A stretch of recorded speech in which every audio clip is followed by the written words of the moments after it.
Yeah, record. Yeah, sounds good. Oh, yeah. Oh, yeah, there we go.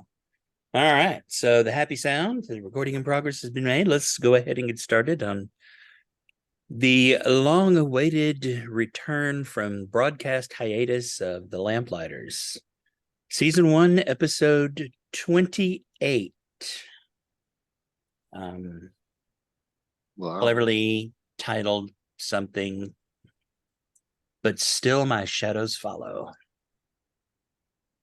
So, when we last left the Lamplighters, they were successful in depetrifying Croesus near the what became known as the Upside Down Tower or the Lost Spire of Netheril. And it was on the 25th of Flame Rule. So uh, there was some discussion. Gryla made an appearance, as did Finra, and they performed a status check on Sandalphon, and they like, soon, close, yes, continue doing what you're doing. And then they fulfilled their part of the bargain, and that they Gryla was able to undo the petrification from the basilisk, and then they noped out with a convenient tree laporte. I know it's passed through plants or whatever, but it will always be tree laporte to me. And well, uh, you guys were kind of left towards the end of the day with a freshly non rock star Croesus. Also, uh, Croesus is, well, not Croesus's, but the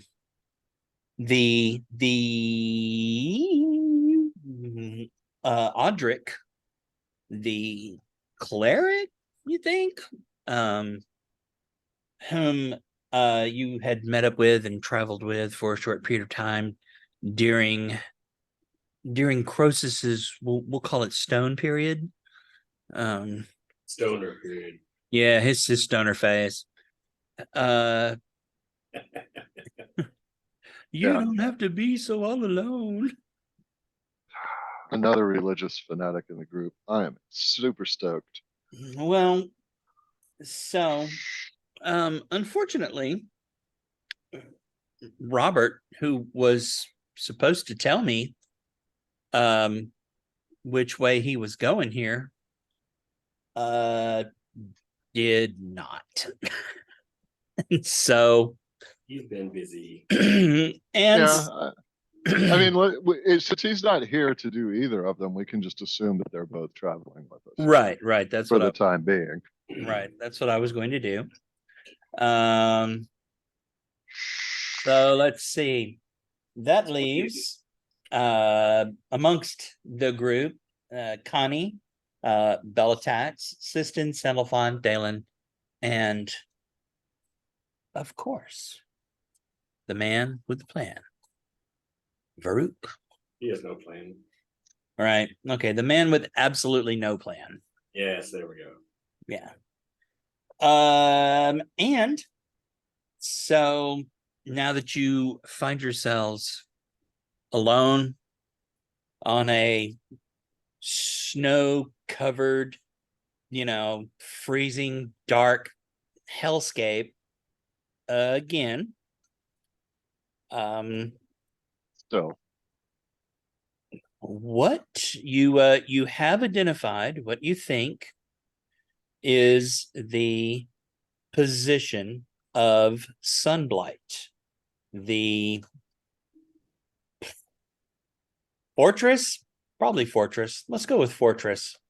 Going to be a well, actually not a fortress. It's absolutely, definitely another Peace and Love Outreach Center, brought to you by your cheerful friends from the Underdark.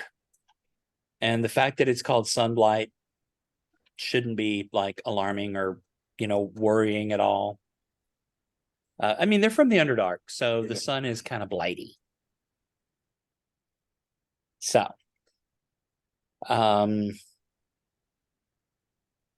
it is kind of late in the day.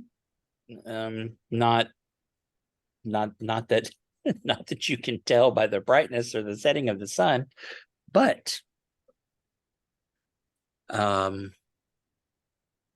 Lamplighters, what do you do?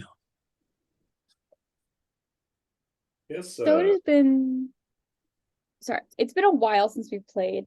Yeah. Do we feel like we're ready to go to the Sunblight? Is there anything that we're missing? Or that we feel we're missing? Yeah. I don't feel caught up on like what our purpose was when we last left off.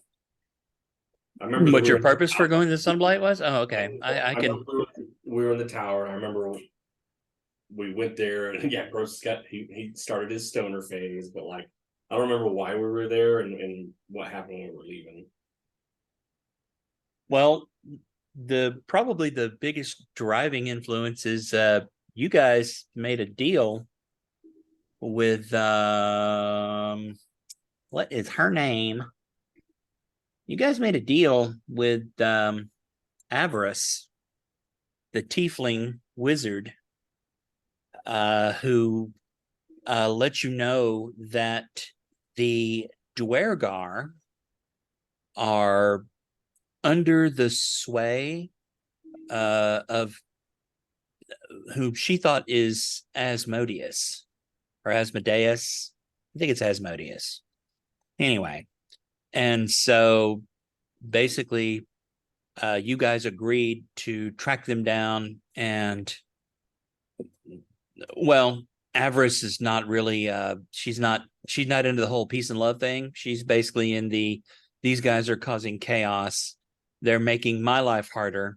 And the Asmodeus is not my devil. And so since he's not my devil, I want you to go over there and convince them to cease their evil ways. Convince.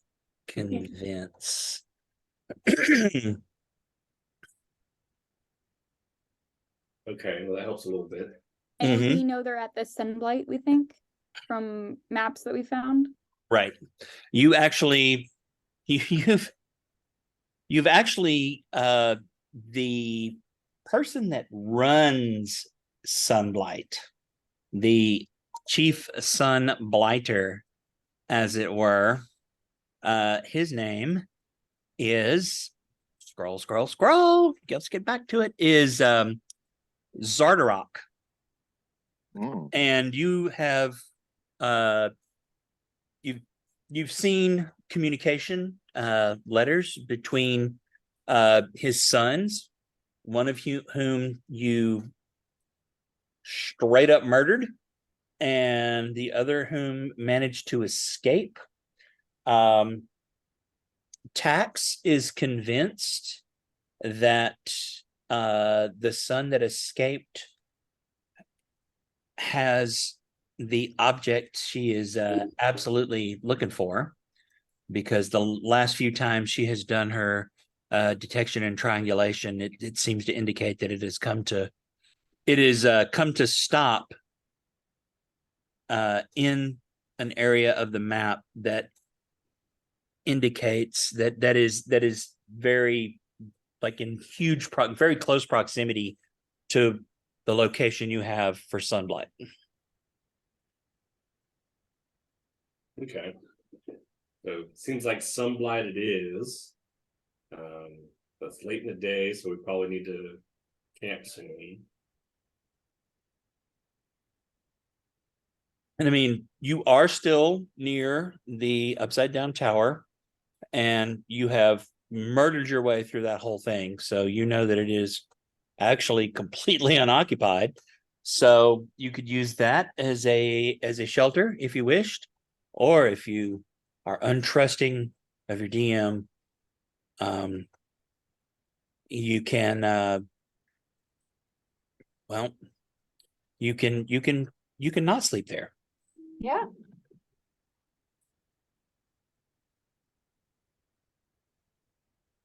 Okay. I think it'd be good to Camping out there in the topmost or bottommost layer, however you look at it. Right. I mean, Dalen Dalen would probably want to do like a quick detect magic to make sure there isn't anything. Yeah. Other than the sconces that have like an enchanted everlasting version of light cast upon them. That's kinda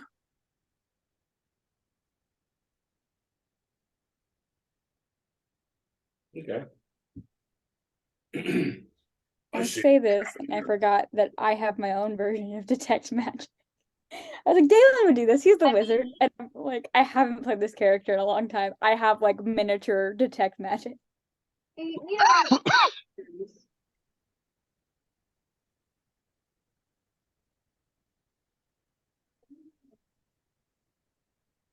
Oh, hi, gang.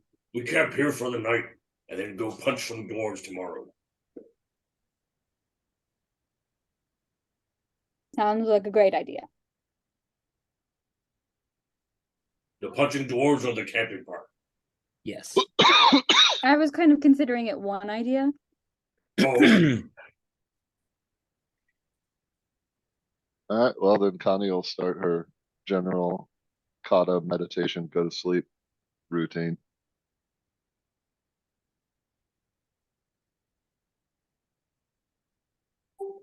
Alrighty. Well, it is uneventful. I assume you put up watches, but you're actually in one of the very few safe places in Icewind Dale right now, because you have removed anything, you've removed all the occupants, and you control the singular point of entry. So you actually have a relatively safe place. As you are sleeping, Siston, Yes. you've had many dreams. You are certain this is not a dream, though it shares some qualities with a dream. But you are awakened actually from your sleep by a buzzing sound, like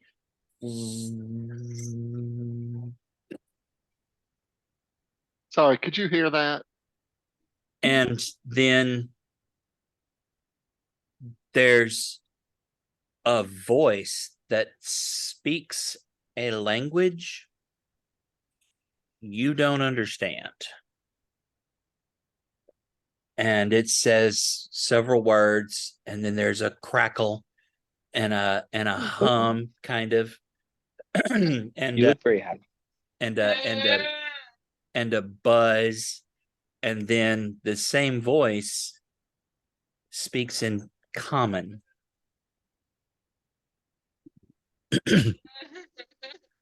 Nautiloid down. Emergency protocols enabled. Crew safe. Vessel imperiled. Psi crystal needed. Come at once. And then the buzz, and then the crackle, and then it repeats. There's the language you don't understand. There's a brief pause, and then the same message repeats in common, and then it just kind of fades out and fades away. The whole situation lasts maybe 2 minutes.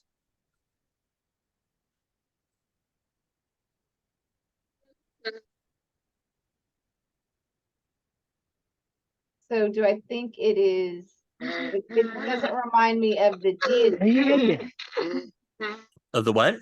of my deity, right? No, it does not. This seems like something different. In fact, so He looks happy. I'm trying to remember if Tax has the thing that lets her do the recorded voice. Mm-hmm. She does, I believe. That's a base artificer thing. Yeah, I'm trying to remember. I want to say she's used it, right? Mm-hmm. So it kind of has some aspects of that, in that it is the words are said exactly the same, even the language you don't understand, unless you speak. Do you have deep speech? Do you understand deep No. speech? Nope. Okay. Well, it is in common, and the message is said exactly the same. The inflection is the same. So you, having heard kind of a playback of a recording, you get the feeling this might be a recording, and it seems to be on a loop. All right. Do I have a sense of where it's coming from, or is it just omnipresent? Well, while the message is playing, you kind of like look around, and you guys know that Sunblight is to the south, kind of southwest of where you are right now. And this is similar direction, not the same direction, but it is in the southwest location. Or it is, you think, like, it got a little, almost imperceptibly, but when you faced that direction, it got a little bit louder, a little bit clearer. The buzzing maybe wasn't as pronounced, and the interference was there, as though you were facing the source of the signal. It's very truthfully, it's very odd. It is not a voice or an experience you have had before, and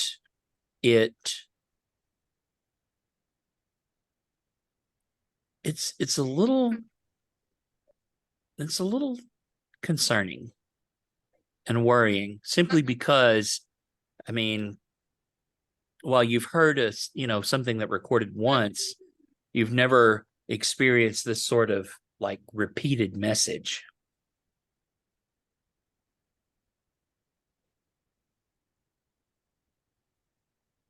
He looks Okay. happy. Yeah, she said yes. Don is keeps being off mute at random times, it seems. Sorry about that. Miranda is getting a massage, but needs a little bit of help staying on the table. All right. Does anybody else in my party seem to have woken up or heard this, or? I mean, you can ask. I will say it is somewhat similar to like a message spell or a sending spell. It's similar to that, but whereas those things evoke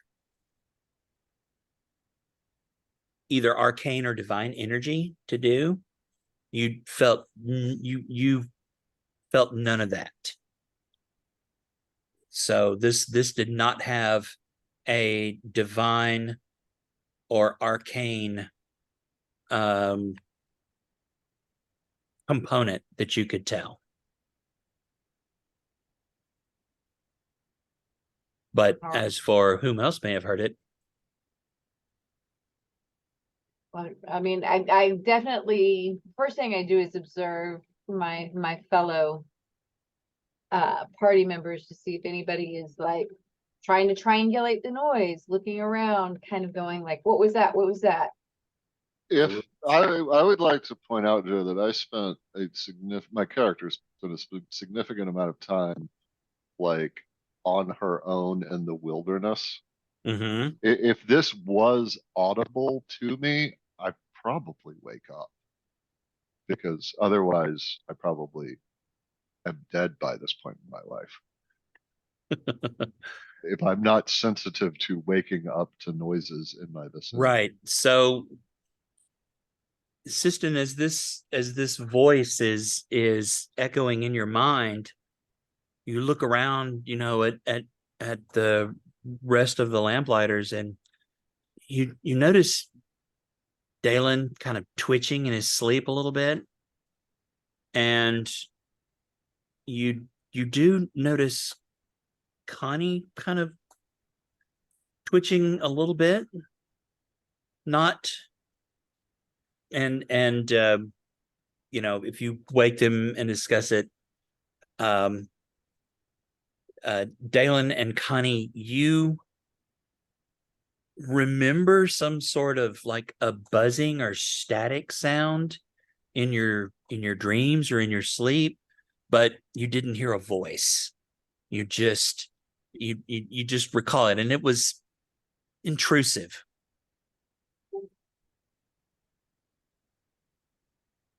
But in terms of there, you didn't hear any voices. And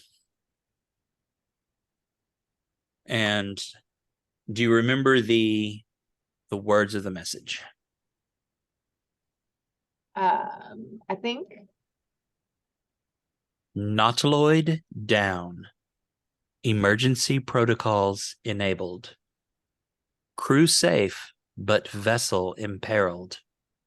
Psi. Crystal needed. Come at once. That is a whole lot of words for we're all gonna die. I mean, maybe.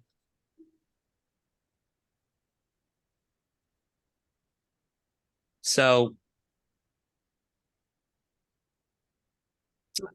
so do you return to sleep? Do you what do you do? Do you investigate? Do you poke around? I definitely kind of since I've woken Connie and Dalen up, I want to kind of get a sense of what we might be hearing or looking for and thinking about it coming in this place.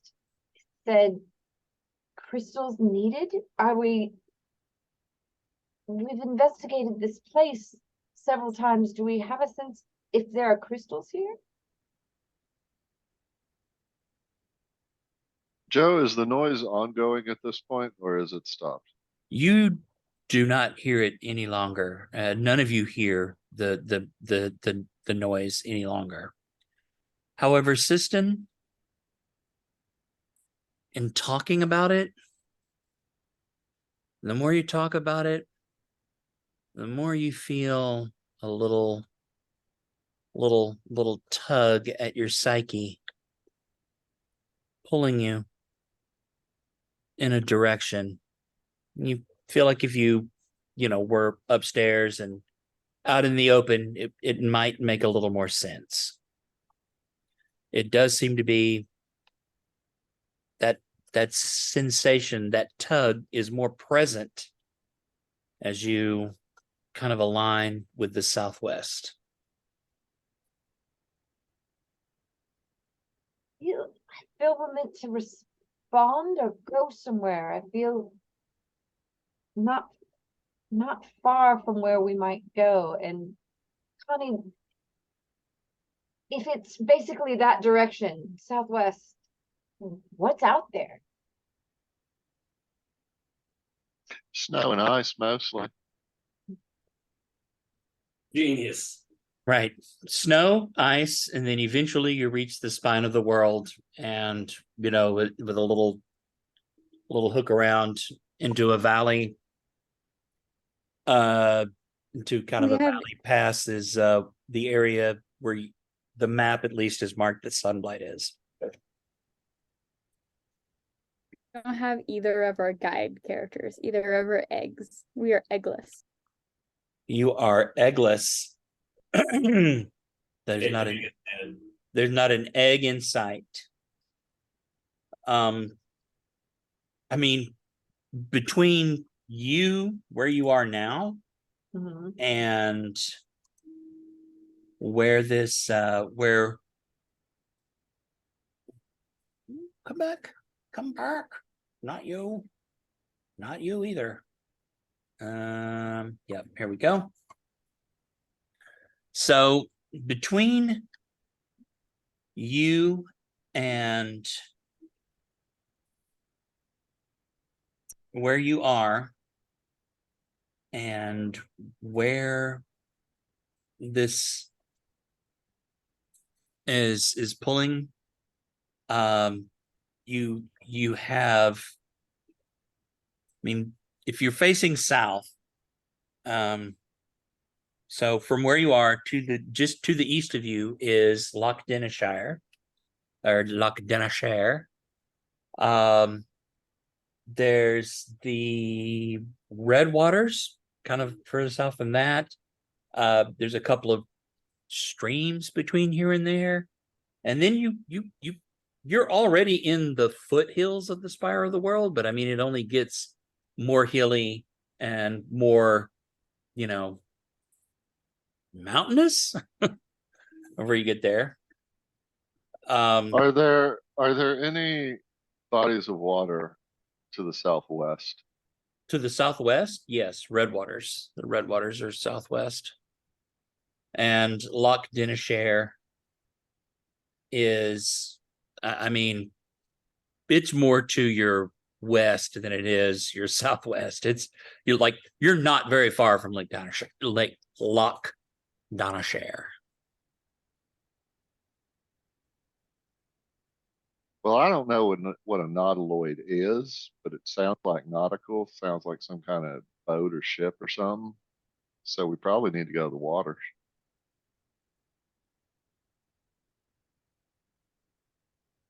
Crystals.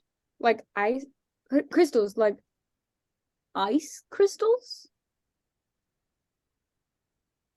And I kind of like rub the area where the snowflake is. No response. It is Well- it is as inert as it ever is. Well, I was talking more out loud to like other to the fellow. Right. Yeah, So- just trying to see if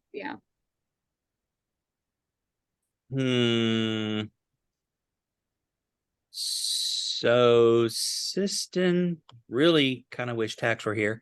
Siston and Dalen, give me either wisdom, history, nature. Give me some kind of check. Or Dalen, you could do an Arcana check, maybe. Or a wisdom save, that'll work. Yeah. Oh, I'm sorry. I was just doing straight. Sorry. It's been a while since we played, guys. No, it has been. It has yeah. been. It's I prob- was raised by dwarves. Oh, well, so the wisdom save is System Song Sayer, and the Arcana skill is Dalen, because I'm signed in on one computer for both. Okay. So So does not have there's no I will- advantage on Arcana, so that's a 14. Yeah, but System rolled a 25.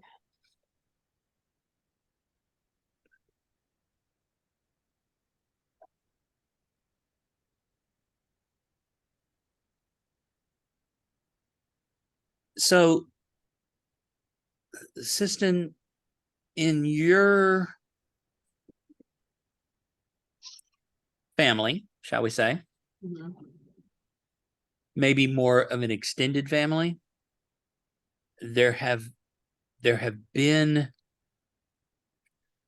a very, very few, very rare few that could either communicate or detect either the emotions, or they could project their thoughts into the mind of another at a distance. And you've heard it called by many names. The more technical name that you've heard for it is psionics, and something called a psi crystal. Seems like it might be related. Also, voices in your head seem that, I mean, you've had some voices in your head, right? Yeah, Like, I mean, yeah, gods and whatnot. yeah, gods and whatnot. This is definitely different. Like I said, it doesn't have any of the tang of arcane or divine magic, but it does, like, it's so alien. You think there might be a connection? Like, I mean, you've never heard of a psi crystal. You don't know what a psi crystal is, but it might be something involved with whatever this message is. In a campaign that Owen's supposed to run, we've never gotten past session 0, my character has a psi crystal. We know how reliable Owen can be. All right. So as I'm kind of cluing into this, I'm going to be a little bit more guarded about the outside voice. what I say outside, because it involves my family. I'm going to be a little bit more guarded. Okay. But I've already kind of said the message and said the voice, and I'll be a little bit more, I think we need to go that way and look. And I'll question Dalen a little bit more about what kind of things could cause voices in the head, because I feel like he might know that more than other people, but well, yeah. Unfortunately, with a 14 for Arcana, because this is not directly Arcana, it's not really. Connie, make a history or nature check. Varuk, you do the same thing. History or nature? They're going to be the same, Yeah. I believe. They're going to be bad. But, oh no, I'm actually proficient in history. Look at me. Look at you. What character are you playing? Little studious monk. Has I only rolled it? Huh? I only rolled a 13. I don't believe Varuk has been woken up yet. You don't think he's gonna what? He's not We're been. letting him sleep, Oh, you let Nobody him can- sleep. Okay. No, I was just joking. I don't know if we woke him up or not. I didn't deliberately wake him up. I mainly did was just- Jalen and Right. So, Connie, and because I assumed this was like in the middle of the night, right? it is, right? Yeah. So Connie, when she says the word nautiloid, your assumption about it being something related to the sea, that's, that there's, you know what a nautilus shell is and things like that, a spiral shell, but it doesn't ring any bells in terms of, you've never heard of a nautiloid shell, mumbling on about emergency protocols and psi crystals. So, Right. So I don't know what this is. Blessed ignorance. right. Lucky for you. Well, it sounds from the message like somebody wants something, a psi crystal, that we don't even know what it is, much less do we have one. Why are we going to go out and, like, if I was calling out for something, like if I was broke my ankle in the woods and needed some water, well, I'd eat snow. But you know, if I needed some medical attention and someone showed up and was like, I've got flowers, that don't do me no good. I want medical attention. What are we going to give these people who want sock crystals? Remiel somewhere is sitting offended.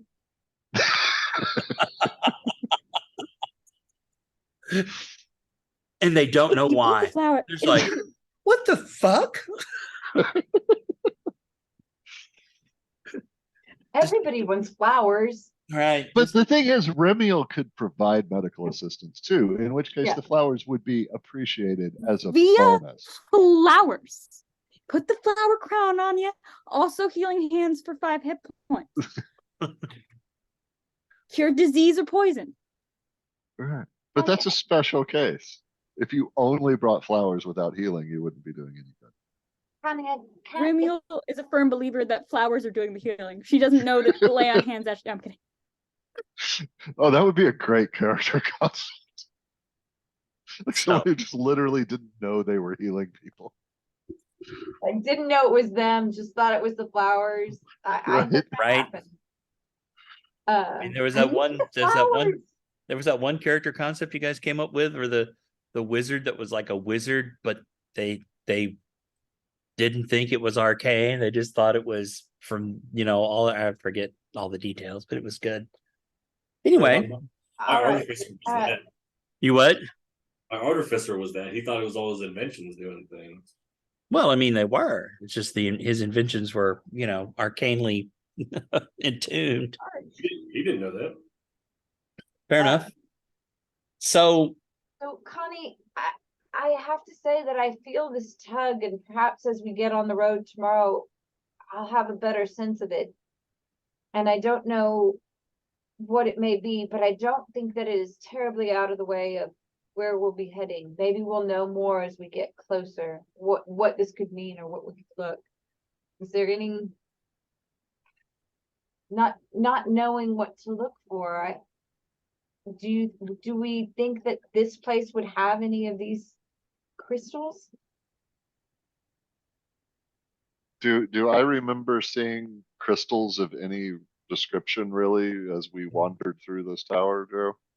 no, I mean, what ones you did see, you guys have already,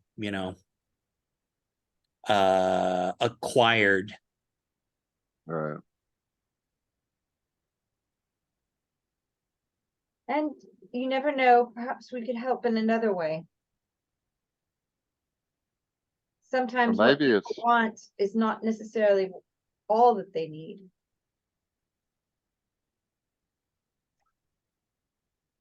And it might be frost druids and we could kill them. So there's that.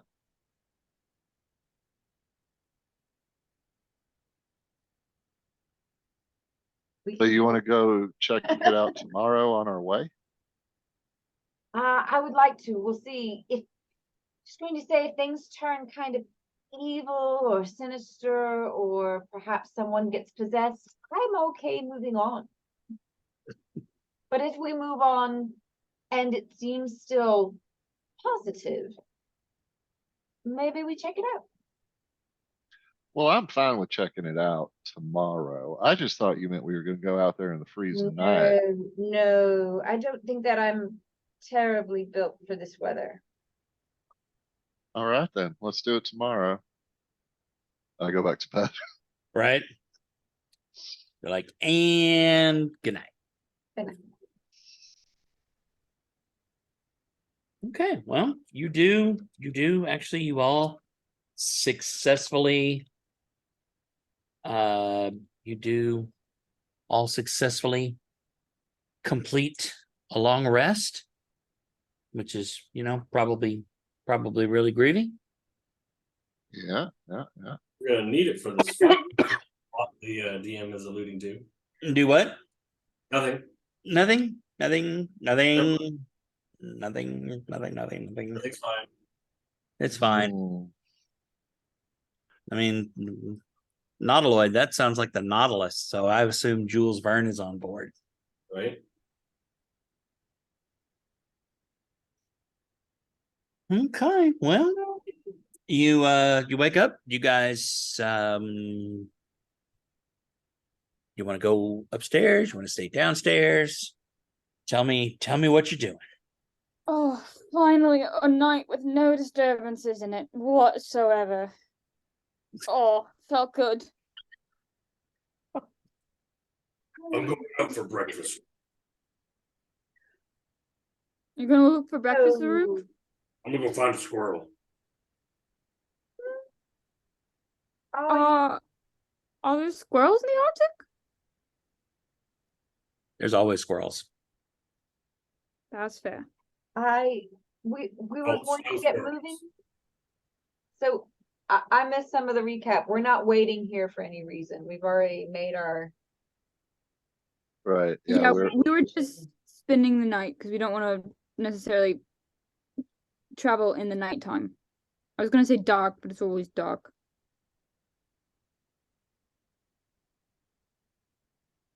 I'll look at something real quick. Then I catch Varuk, and if it wasn't, if Dolph wasn't awake for the other one, catch them up on hearing a voice, feeling a pull, and wanting to get on the road quickly. So let me get this straight. This voice was not from your god, and you Yep. want to follow it. I mean, yes. Are you asking to also be in the Snowflake Club? It didn't sound like the Snowflake Club. It could have been more on the lines of what Tax could do sometimes. When she wants to make her voice heard over distances. Almost like a distress call in a way. Okay. Fair enough. When somebody roll me a D20. So, Siston, you heard this in your head, and nobody else heard it? Some people heard the static or buzzing, but not exactly the voice. It may be that I'm just more attuned to what it was saying. So, as you guys are talking about this, Tax kind of looks up and she says, No, I heard something too. It didn't wake me up, or at least I don't think it woke me up. But I must have gone to sleep. But I only heard it like a couple of times. But it wasn't like what you described. There was a language that I didn't understand. And then the message in common, and then the same message was in Gnomish. And then it kind of the crackle buzzle noise, crackle buzzle, the crackle buzzle noise. that Kind of sounds faded like out. something Tax would say, honestly. No, it's not. And but then it kind of faded out, and well, it didn't seem like anybody else heard it, and well, I didn't want to be, I didn't want to talk about the voices in my head, so. But I'm real Okay. glad that you Varuk? right. That's good. That's good, because we usually send those people out of our village. Varuk, You're now not that you've supposed heard to the hear voices story, in your give head? me history or nature or something like that. Just give me a little something.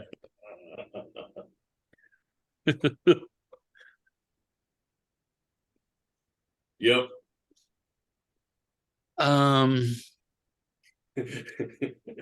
That's about right. You have That- forgotten that nature exists. right. That number sucks. You have a -1 to nature? I know nature exists. Right. I mean, maybe. I have So- 2 to wisdom test. It's a theory I Maybe- have. Right. So they say these words, right, Varuk, and you just kind of like the only thing you have ever heard of in your whole life that may or may not have been connected to the word nautiloid involves a kind of like a tall tale told to you,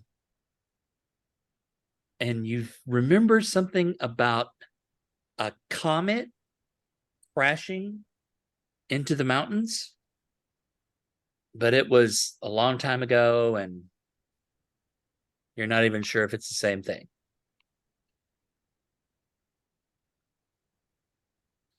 Okay. And that's all. Nice try, Varuk, but comets aren't ships. Ships go on the water. Comets are in the sky. Or you mean Star Rocks? Star rocks, yes. Oh, okay. So like I've seen That was all in Giant, by the people- way, so nobody else heard it. Well, I think no. Right. What's that sound upon? Connie also speaks giant. Well, I can't say it because I didn't hear it. She was raised by dwarves. Of course she speaks Giant. You Right. need to know the language of your enemies. So you guys head up or stay down, or I think the Time plan here. is to go march cheerfully to our death. So yeah, let's go. okay, cool. Well, that makes my job easier. When you guys kind of, leave the lost spire of Nitharel, once you kind of start out in your direction. Now, if I remember correctly, you guys have a sled and some sled dogs. Yep. And Yeah. do you have all that with you? Yes.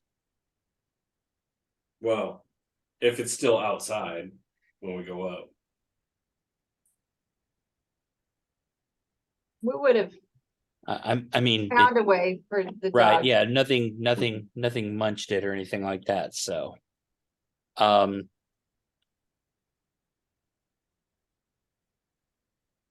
Siston, you still feel that weird little tuggety tug? Mhm. It's not like, if you don't pay attention to it, you don't even really recognize it. There Oh, keep are trying. right, there are a couple of times where you could have sworn you maybe heard that message once or twice, but nothing seems to in other words, you don't hear it again clearly, other than sort of the vague sense, and it is, roughly in the direction you guys are going. Yeah. So do you guys have a party map of Icewind Dale in there somewhere? Somewhere. Dalen has been keeping track of our map. Yeah, Yeah, but there's we Like have in a a handout. map in Roll20. yeah. Map of Icewind Dale area is in Yep. my hand. So I'm gonna share my screen, Awesome. and we're gonna go with that. We're gonna share it, and it says you were screen sharing. Okay. Oh, you You are. are. So, you guys are roughly here. Really?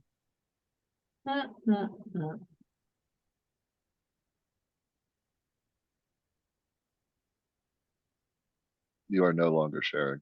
I know. Okay. He doesn't want to. He doesn't want to share the not shareables. Okay, your screen share is loading. Annotate. That's what I want. and draw.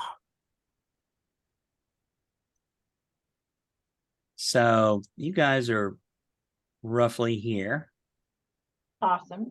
Okay. Okay. And here is where the map indicates Sunblight is. Okay.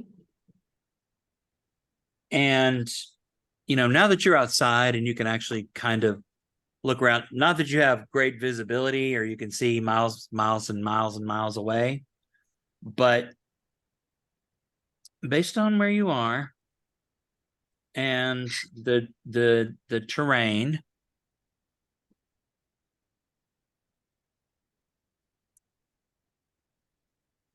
you think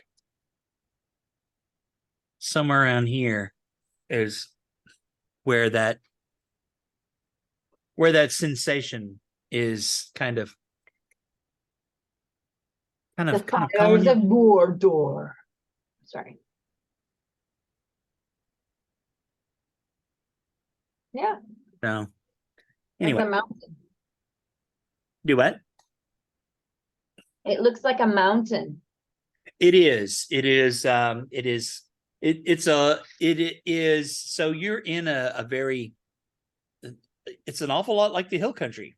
It's just covered in snow and dark and frozen. But you're in, very, kind of rolling foothills, right? And while that is the sort of, it is a smaller mountain. It's kind of it's the starter mountain for the Spire of the World. You think it's not as tall, it's smaller, and it is not part.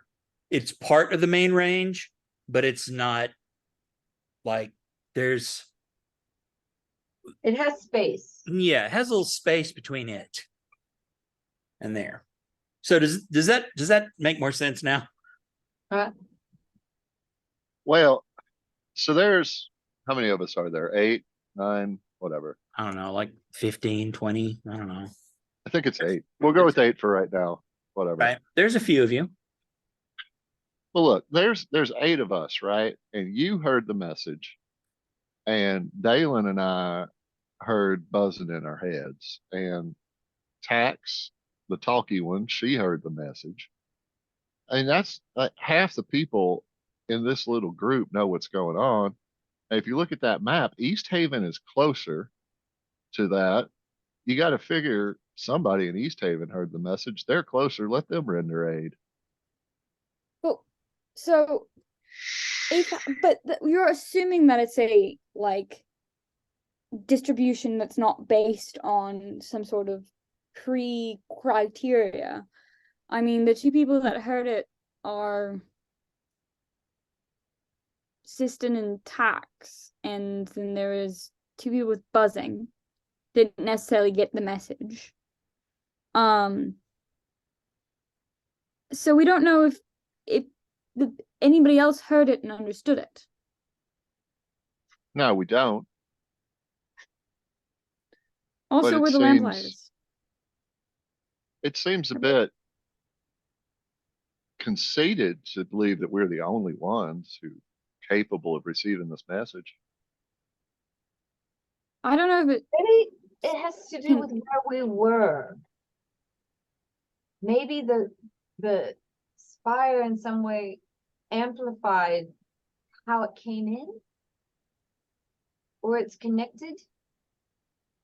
I mean, this is something that doesn't seem to belong here. Joe, Yeah. Yes. the spire that we're in, Mm-hmm. did it have a lot of books in it? I mean, at one time it did. I mean, does it have a lot of books in it now? Like usable, readable books? Usable, readable books. Like, did I notice that as we were going through? If you had and Dalen noticed, he would have grabbed any and stopped and looked at whatever he could. true, he would have. That's true. That would have happened. Yeah, any ones that if you came across any, then they definitely would have. I can double check back through the notes real quick and see if there's so there at one. I mean, when I say books, I mean basically any written record, so scrolls, whatever. Well, there was definitely an upside down library. And there were books and scrolls that were kind of scattered all over the ground, but most of them were pretty garbage. But if you want to go, you know that library is on the same level as of the tower that you guys are on. Like it's literally across the hall from you. Well, if Siston is right, and this is some kind of receiver for messages, they may have record here of what the hell a nautiloid is and what kind of messages they receive and why they might receive them. If there's any information to be found, it would be in that library, I bet. Okay.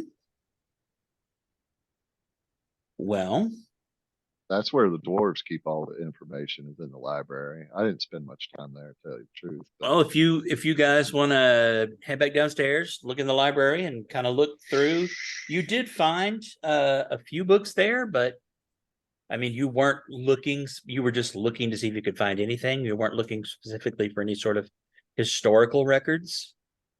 But if you wanted to go back down into the library and, give it a thorough search, you could definitely do so. Well, what do we think? Do we think we should arm ourselves with information, or do we think time is of the essence? I imagine that when we say the word library, Dalen will be inescapably drawn. Aroused. She's done, so if you want to just check it on your stuff. Awesome.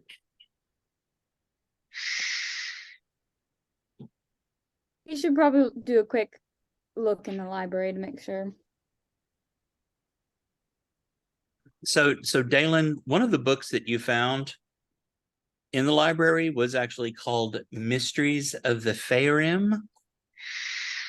I have found 3 books. Yes. Magical Wonders of the Netheril, Mysteries of the Faerûn, and Wizards of the Hollow. And I have a little bit of description below each one. Right. So also I found a thing called Ashamra's Guide to the Fantastic, The Unfettered Mind. I have those right below that as well. And I don't remember if we opened it up. I don't see it in my notes, but I'd found that invisible chest in that one room and took it, but we hadn't had time to, I can't remember. It's been a while. I can't remember if we'd opened that or not, but that can be for later. You don't have to go into that right now. I just want to peek at your brain. So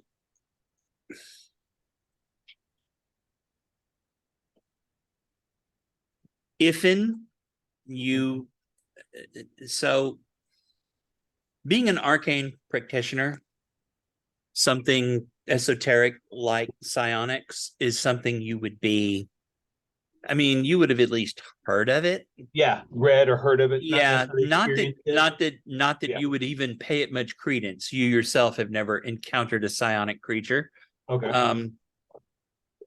But you do kind of remember, because you flip through Mysteries of the Faerûn, that the Faerûn were telepathically gifted. They were psionically gifted, and there may be more information if you want to kind of spend a little time thumbing through that book. Okay. Is that like an Arcana check, thumbing through that book? Arcana or investigation. This is really more of investigation, and I can just assume that Tax will crawl over you and assist you. The bonuses are the same, so I made a roll and it was a 17. Right, but I'm just or with advantage. Is that what you were saying? Yes, I'm saying it's Okay. with advantage. Got it. So So the Faerûn are these funnel-shaped creatures that live in the Underdark, which sucks, by the way. Like you absolutely like in the first page of the book, you're going down through it and it goes, these things live in the Underdark. And then in big bold letters, it says the Underdark sucks right by it. Just, so to be clear. With a JB in Yeah, with a to the little side, yeah. little JB scrawled underneath it, but when you get to the back part of the book where they're kind of going over, kind of the appendices and the notes, you see a reference. It's kind of almost a cross reference of other psionically gifted horrors of the Underdark. And there's a reference to a race of beings called Illithid, and there's no drawings of them or anything, but the description of them is quite horrible. Yeah, like people with squids on their heads and tentacles where their mouths should be. And it says that they live in the Underdark, but they have been known to travel the astral sea in I can't think of the word. Well, conveyances. Vessels? Yeah. Vessels? Okay. Conveyances or vessels known as nautiloids. You also remember your master making a reference to something he called a spelljammer. And, and you were like, what's a spelljammer? And he goes like, don't worry about that right now. You got other things to think about.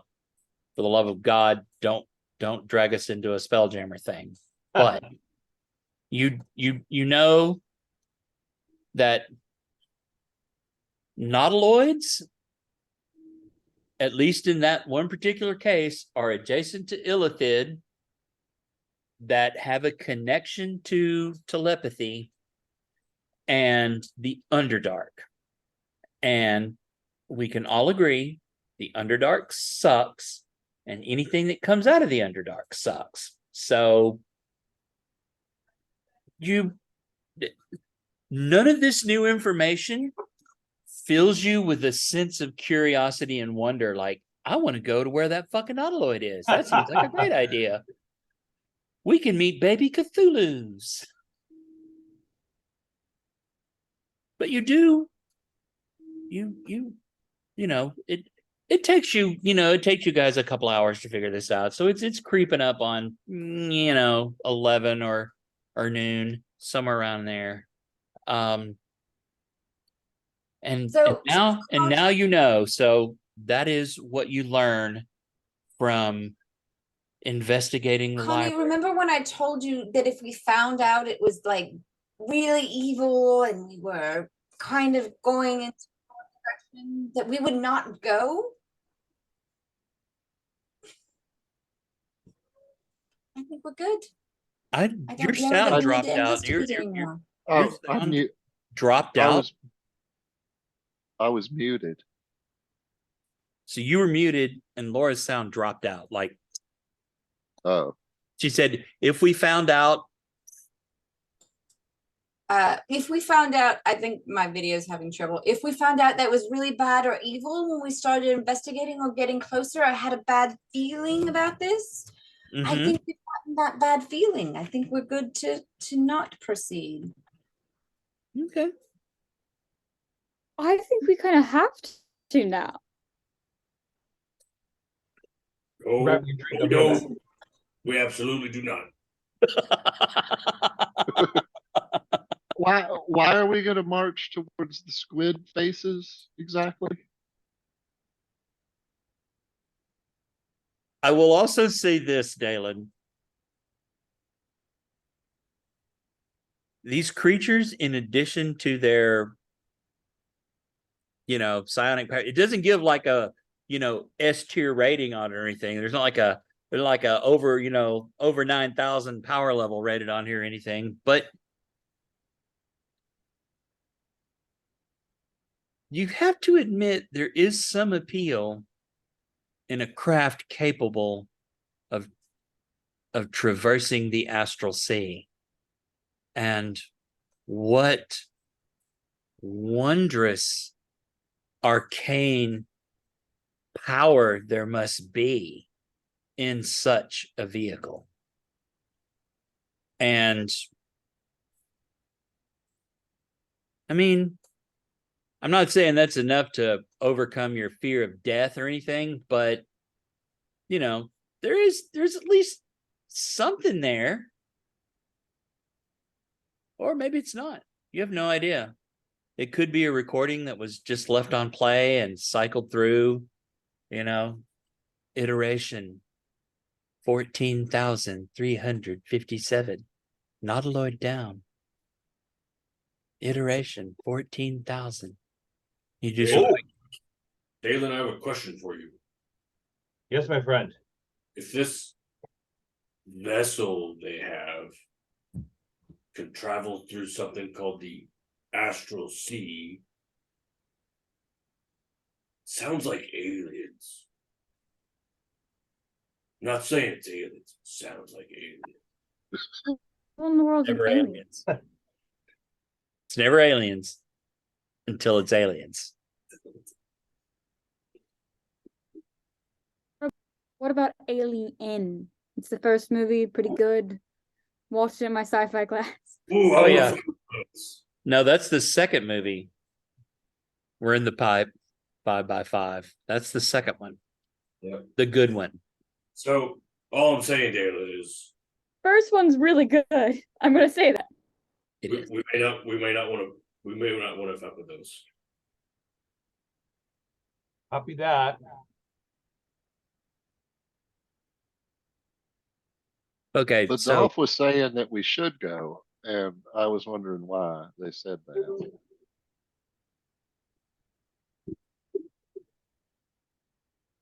I mean, like I said, there's red string and push pins all over the place, and sometimes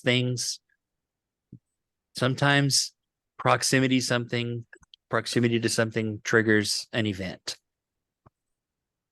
What you do with that? Well, that's up to you guys. Can y'all hear me? Yes. Is it any better or worse than it was before? No, it's real good. You're clear. Dolph, why was it you think we should go? So I have this thing called no self-preservation. I just go towards danger. That's kind of how I ended up dying and being a sacrifice. So, when I just here's a dangerous thing that could destroy the world, I go towards it. Well, I don't know if this could destroy the world, but it could destroy us. But then sounds like what's at the sunlight could destroy us too. So how do you decide which one you want to be destroyed by? Whichever's closer. And it's literally on the way. It's literally not on the way. And my accent is not on the way either. Sorry. Right.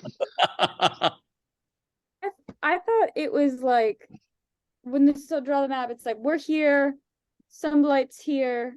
I need to go off of temporary unmute for this. And then like where we're like the thing was like right there. I thought it was we're here, All right. sunlight's over here, and it's here. Once Like, again. that's not really on the way. Once again. Base is in the way. Okay. Annotate. Testing. Sounded good. Thank you. Okay. You guys are effectively right here. Okay. Okay. Signal right about here. Right. Sunblight right about there. Oh, goddamn. Somebody take a screenshot of this so you remember. I think No, that was pretty right. No, you're right. I just literally, when Joe pointed out where Sunblight was, I don't know how, but I literally thought he was pointing on the other side of the map.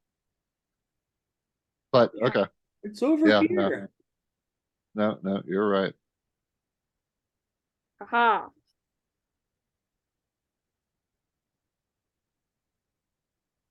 Well, Dolph wants to die, and I'm not opposed to anyone dying, technically. So if we want to stop, I want to be clear, in case any guardians are listening of me, I don't want to die. I just want to be a hero, which a lot of the time you might die along the way. Yeah, those two things are not mutually exclusive, you know. I asked Oh, Siston, roughly how long does she think the message took to repeat, or even tax? All of its, language they didn't understand, language they didn't understand, gnomish, tag, start over. Tax actually heard something different. She heard an additional language. She heard a third thing. She heard language she didn't know, common, gnomish. The gnomish and common were saying the same thing. In other words, it's the same message in different languages. Oh yeah. Did Siston hear 3 different languages and only understood No. one? She heard 2 different languages and only understood one. I wonder if their numbers were the same. Interesting. Okay. Can Tax do a little math and kind of figure out if on the number of iterations? Well, Maybe- there's nothing to indicate iterations. I thought you said iterations. I thought you said 14,000 iterations or something like that. he was riffing at that point. Oh, got it. Okay. I was referencing the radio signal in Lost. Yeah. Okay. That's okay. Cool. Thank you. That's where my brain was going as well. Okay. That's what happens when you're only half paying attention. I apologize. Mm-hmm. See?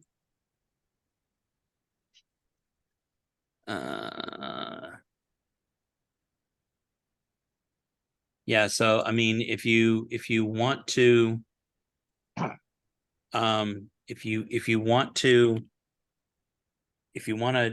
calculate some numbers, or if you want to calculate some time, the number 4, 8, 15, 16, 23, and 42 come to mind. Right. Moving on.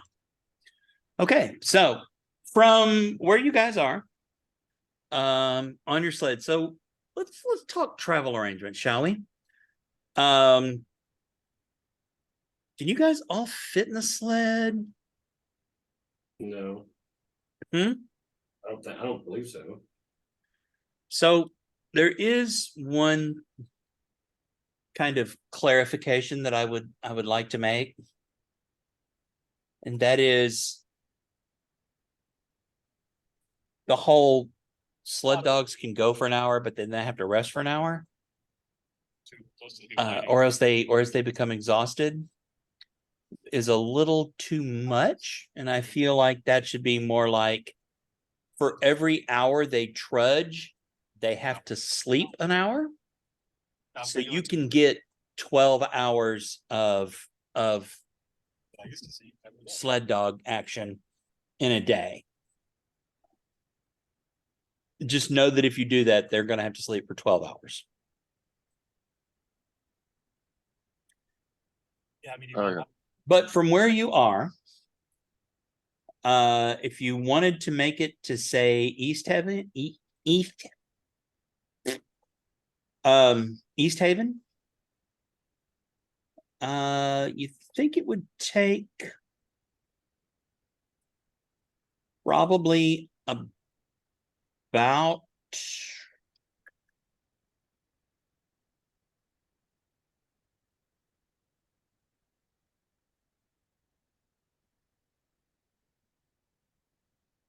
if you're on foot,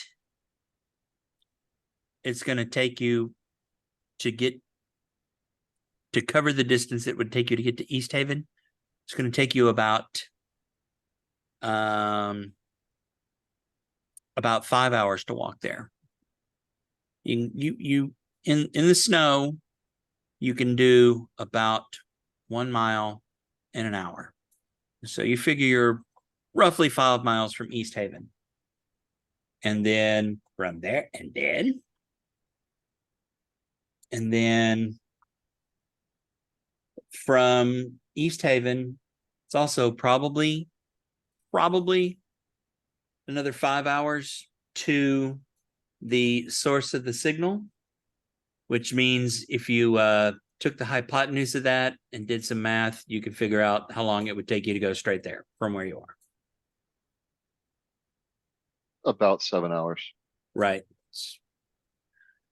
So you can go 5 hours East Haven and then 5 more hours to the place, or 7 hours. It is creeping up on noontide after the research. So tell me how you wish to go. I say we go straight towards death if we're going. Okay. I mean, that gives the dogs only needing 7 hours of sleep, which means we only need a long rest before they're ready to go again, Right. rather than 10 hours. Okay. Well then, somebody. I'm just one vote. Does anybody else have an opinion? I think you're good if you don't get any pushback. All right. Who I'm is going to be leading this expedition across the frozen dark hellscape? My guess would be the person who's feeling a tug. All right. Give me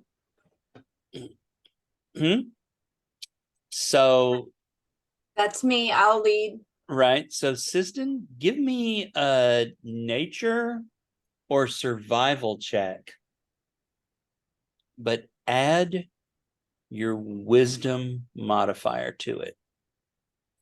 Survival already gets a wisdom. Fair. Yeah, that's why I was going with that. Did it? Oh, I need to log in. Damn it. I've already logged in once. You want me to do it for you, Laura? No, I got it. Jesus, it has been a hot minute since we played D&D. Well, no, I logged in So- on John's computer and then had to shift computers. Can I attempt to help, since I am You skilled in absolutely can, survival? you absolutely can attempt to help. All right. I rolled an 18 on helping, which Mhm. should give you advantage. Yeah, it'll give you advantage. All right. 16. All right, 16. So you feel super confident. Now one of you guys roll me a d20.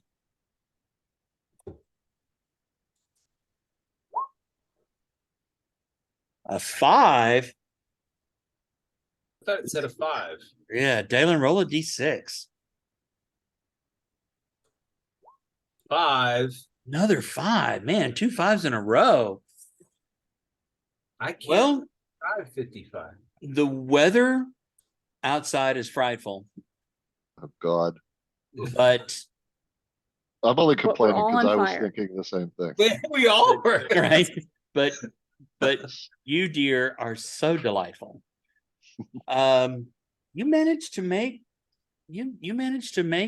actually good time. I mean, what amounts to good time. It is. There are a couple of times when there's some wildlife kind of on your periphery. Again, you can't see very far, but they do not approach you, and unless you decide to pursue them, they will not trouble you at all. Are we, do we need food or are we good? I think we're good. Yeah, you guys are definitely good. Okay, so On no reason to go the- messing with the local wildlife. I mean, unless you just want to. You can if you want to. But you don't have to. That's what I'm trying to say. For fuck's sake. There we go. Laura's rebooting real quick. She's having laggy internet. And I'm getting 500 meg down, so we don't think it's actually the internet. I was about to check my internet and I was like, wait, I'm not there. It's not there. Man, your internet sucks. Oh wait. Ba-ba-dum.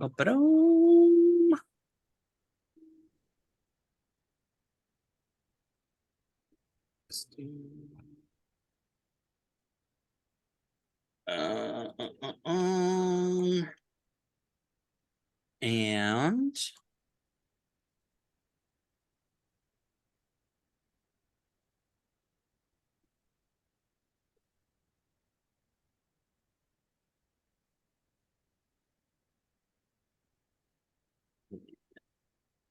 plan. Okay. So you arrive much closer, and as you, after about 6 hours,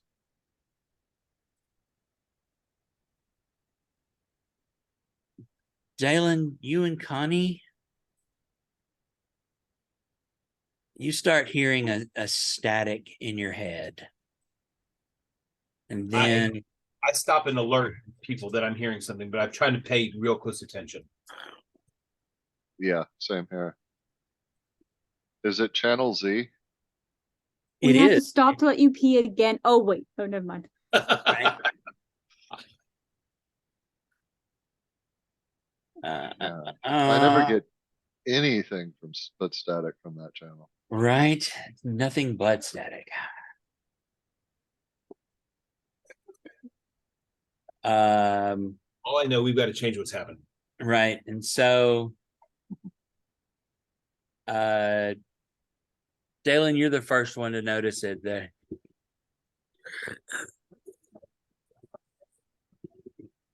What languages do you speak? I speak Common, Dwarvish, Elvish, and Inferno. Jeez, Yeah. Dwarvish, Elvish, and Infernal. you're that kind of wizard. Right.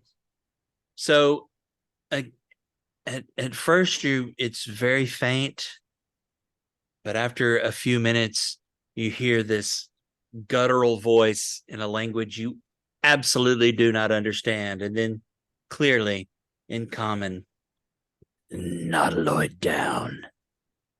Emergency protocols enabled. Crew safe, but vessel imperiled. Psi crystal needed. Come at once. And then, Connie, what languages do you speak? Common, Dwarvish, Giant, and Sylvan.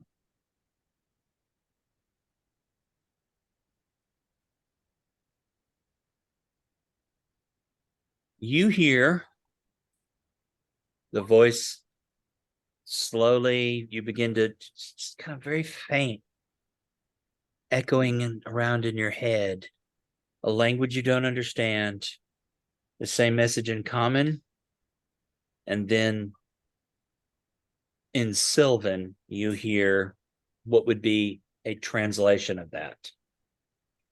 You could tell the Sylvan was not done by a native speaker. Yo soy Donaldo. Yeah.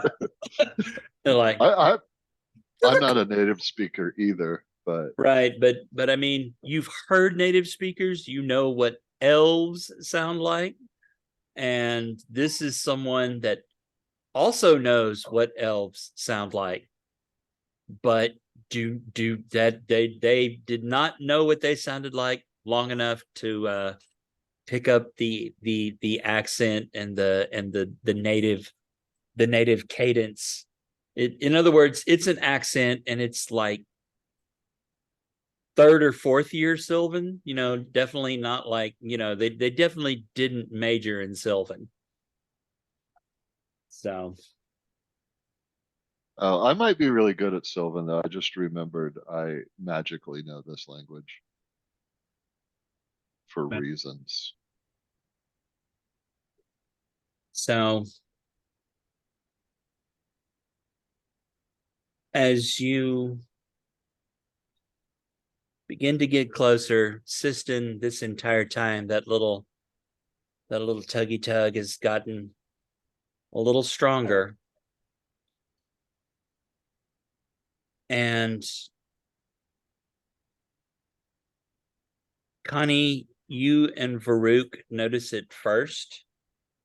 There's a deep furrow, wide furrow, just crashed and just dug through the snow, and it continues on, you know, another 200, 300 feet. You're not sure. You kind of lose it in the darkness, unless you have dark vision. Nope.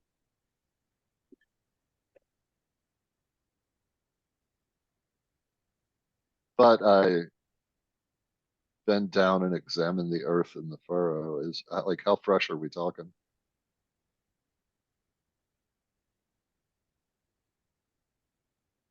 Since like this is relatively fresh, it's not buried in the snow. I mean, the snow has been constant, but not Right. blizzard level. If you had to guess, less than 24 hours. So it would make sense that this crashed around the time we started hearing the or system, I should say, started hearing. All right, I'm back. Okay. Well, this seems to be the place. Okay. Certainly does. Right. So you know you're awfully close. Do you change your security stance, or I say we need to send an advance party of the sneaky sneaks to investigate further. Who do we Sounds- have that's a sneaky sneak? Not me. Oh God, is it just me? yeah, you're like, let's send the sneaky people out. Let's send them to their early doom. Okay, Oh well, no, I that's mean, I was certainly planning to be one of them. I wasn't sending others away from me. honestly, I just didn't know I was the only one. I mean, you would think Croesus would be better at it, but he is not. I don't think. He relies on dark.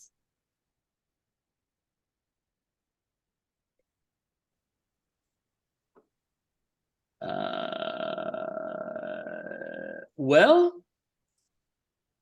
actually, he's not bad at it. He's got a Who? +5 in the stealth. Croesus, Yeah.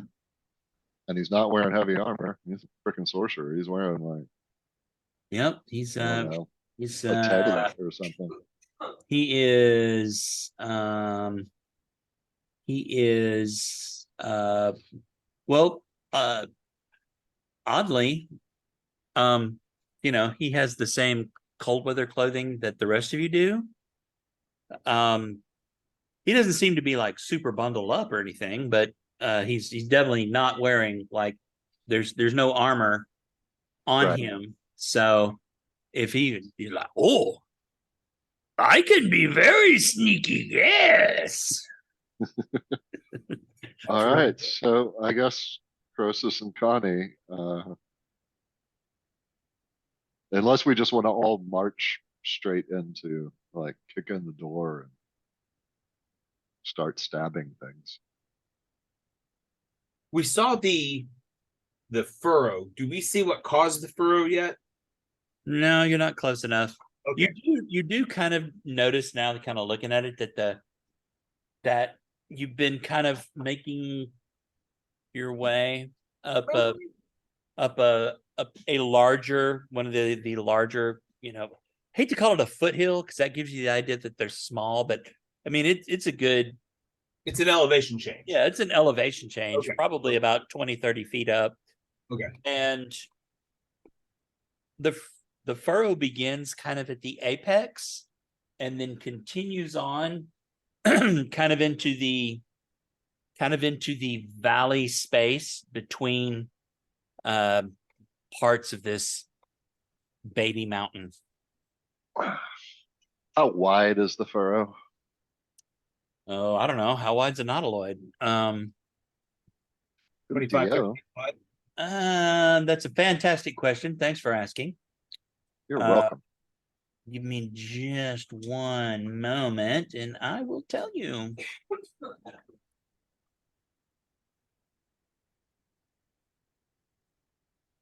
Connie, I'm of the plan of watching you guys sneak in and laugh at you when you get caught, and then we'll come rescue you.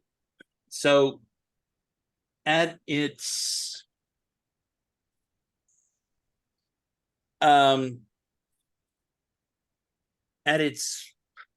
widest part, which it doesn't get, like, it starts small and then kind of widens out, as though the shape were, as though it were a curved shape. And it starts relatively small, and then in the space that you can see, which is about 60 feet, it widens to about 20 feet and seems to be continuing to widen.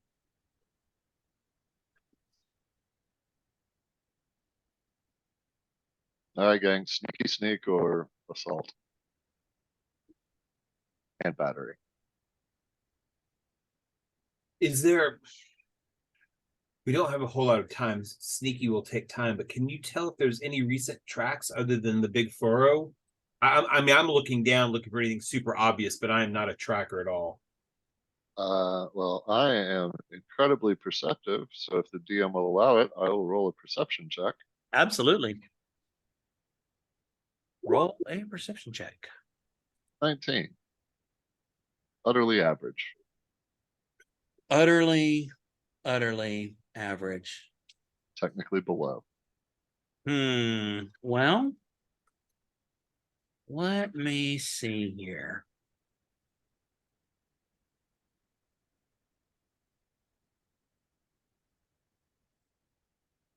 You notice some faint signs of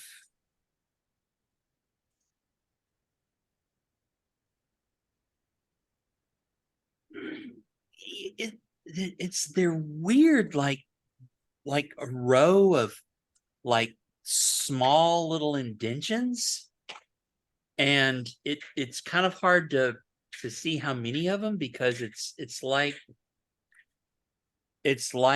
they are lifted and then put, like it's kind of a moving motion. The closest thing you can kind of come to would be something like a caterpillar. And you see that the tracks kind of come in around, from the direction that the furrow continues, and then they go back, they return.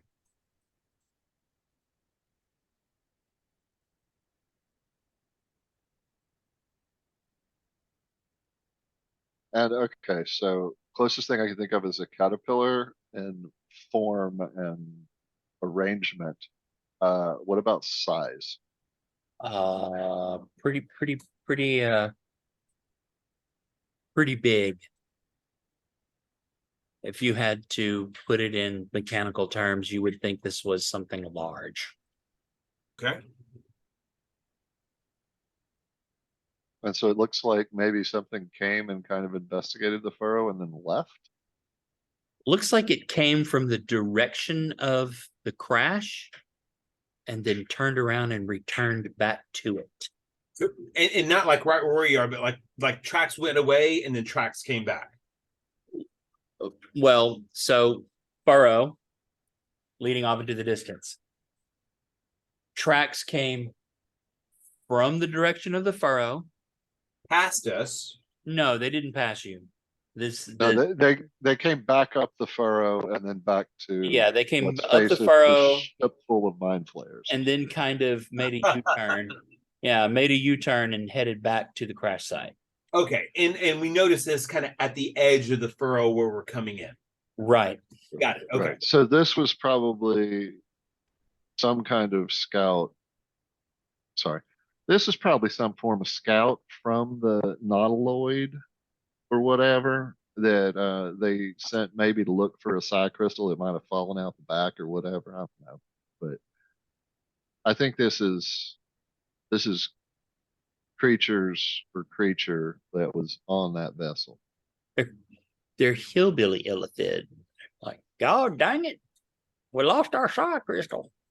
That So with that perception roll, Connie, you notice kind of further into the valley, pretty much in line with the furrow, as a kind of a, you can't make details out, but there's a pale, sickly, very faint at this distance, greenish, pale greenish glow. I pointed out to Dalen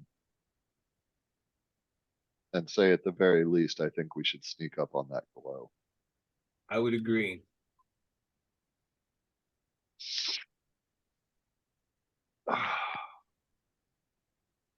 Croesus and I will go sneaking, I guess. Okay. Somebody give me a roll for Croesus and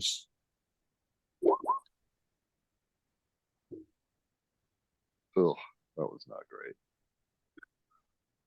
My roll was for me, so someone else roll for Croesus. I'm gonna give me a D20.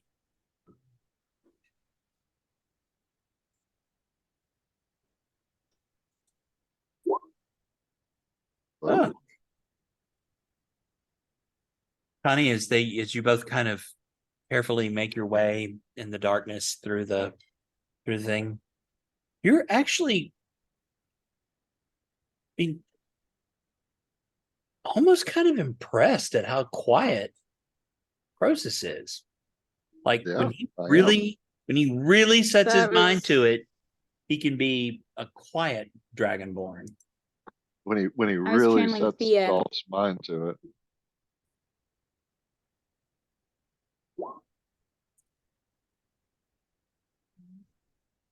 Hmm. Yeah, we just want to get close enough to try to identify what kind of light source this is in a vague sense. And then we will decide if we want to go closer. Well, as you get a little closer, kind of leaning into the sloping, the downward slope going into the valley, the sickly glow seems to be emanating from something dome shaped, large, probably 40 feet wide, at least as tall. And it's like the whole dome glowing, or is there just a glowing thing? Well, in there's the there's dome on the a dome. there's a glow around it. You don't think it's coming from the dome itself, but it's coming from around it. And Croesus, oh, that looks like arcane energy.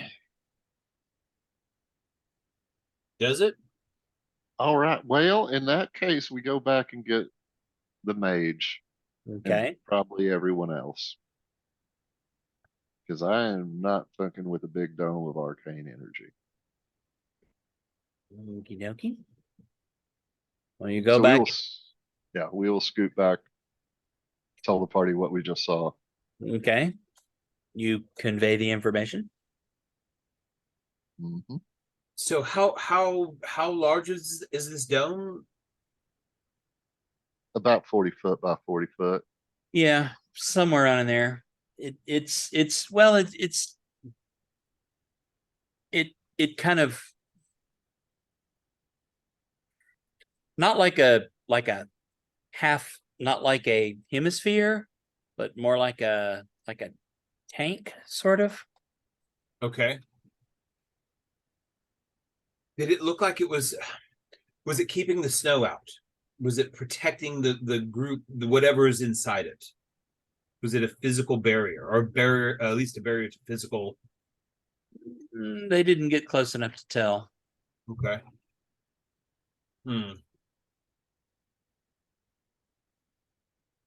You want me to go back and get closer? I will. But how close can I get to a dome of arcane energy before it explodes my face?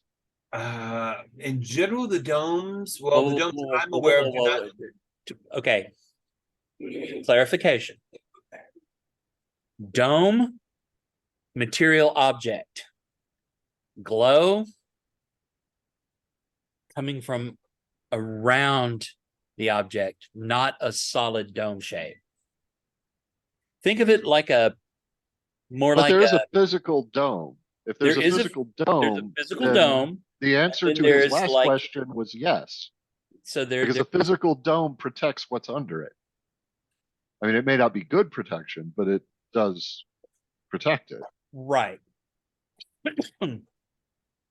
So I thought you said we weren't close enough to know if I'm confused as right now. All right, my apologies.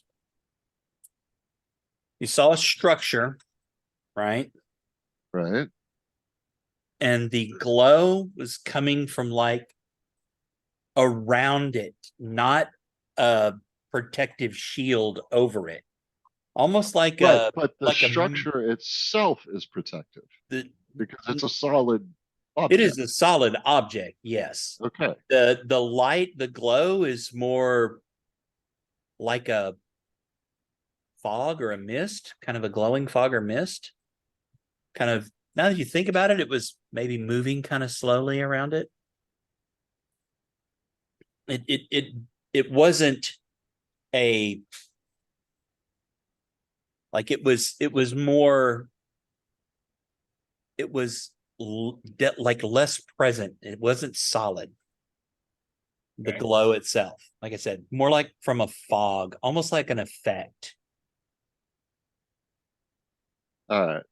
Yeah, I just want a danger assessment from Dalen. You want a what? A danger assessment. How close I think, based on his description, he could get without a problem. I would not enter the mist if you could help it. I don't know if that mist is a detection spell, if it's a thing that is keeping them warm, if they cannot handle this kind of temperature. There's any number of things. If we approached not in this big open cleared furrow, do you think maybe along one of the embankments, the outside of the embankments, maybe we would have some cover in an approach? We could. Yeah. So y'all could get closer, and then, like, let's say we move the party to within, I don't know, 100 feet of the dome behind an embankment, and then move the sneaky sneaks closer. Okay. Well, to get 100 within 100 feet of it, you're going to have to get a little closer than you were. Give me a party stealth check. You want assuming you're being stealthy, or you know, we want to all be stealthy, but we're also like hiding behind the embankment from the furrow. Right. It's going to be you'll just gimme. Oh my lord.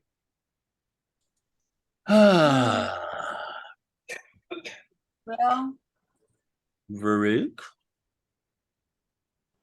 Assistant. Damn. There's a Croesus. I'm getting mine. There's a tax. Okay. I got an 8. Oh. And there's Robert too. Well, Robert too is in plate armor. Actually, we should probably leave him behind. Why'd you get an 8? Are I you, have why do you have disadvantage? Heavy because I armor. always has armor on. Okay. That does No, I mean, but you guys are. Bad. I mean, I mean, I've seen worse. Not a lot. I mean, generally, it's by worse. I mean, like rocks in a tin can kicked down a flight of stairs. But I've seen worse. I just rolled 4d20 and did not add up to 20. by the way. Yes, that's not great. So, as you get a little closer,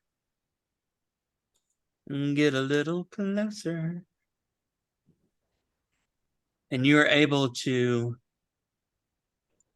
get a better view of this thing. Well, right now we should not be viewing it. Right now we are intending to be blocked from its view by the embankment. It's really tall.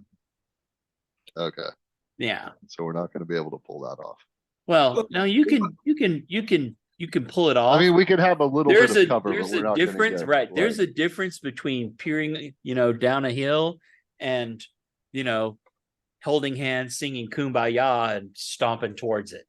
There's a big Right. difference, and you guys are doing that. So you actually, can you guys see this thing in roll 20?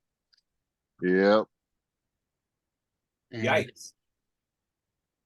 Yeah. So this whole structure, the spike structure at the top, that's probably, now that you look at it, I think it's probably maybe 60, 70 feet over the ground. And like I said, there's this eerie glowing fog kind of drifting around it. And you finally kind of get a decent look, sort of, at this monstrous outline.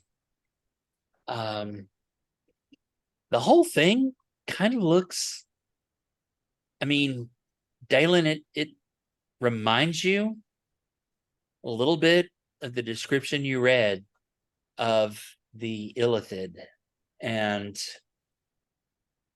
you notice kind of towards the front of this thing, there are these huge tentacles, thick as tree trunks. And it almost looks like the tentacles tried to bury itself in the snow. Okay. I need perception checks from all of you.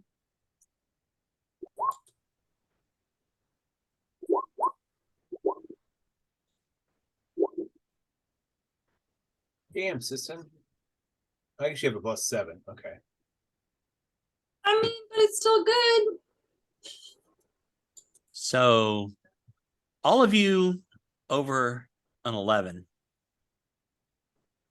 which is almost all of you, notice a creature that is kind of hard to miss. I'm not going to bring everybody over because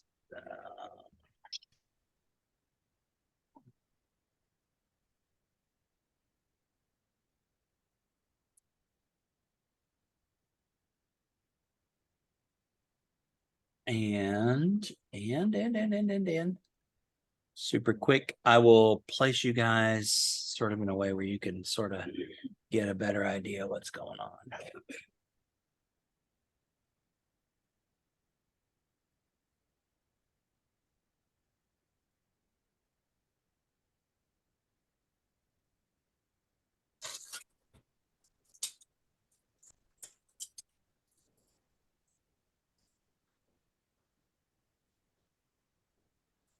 Delete people who are not here, and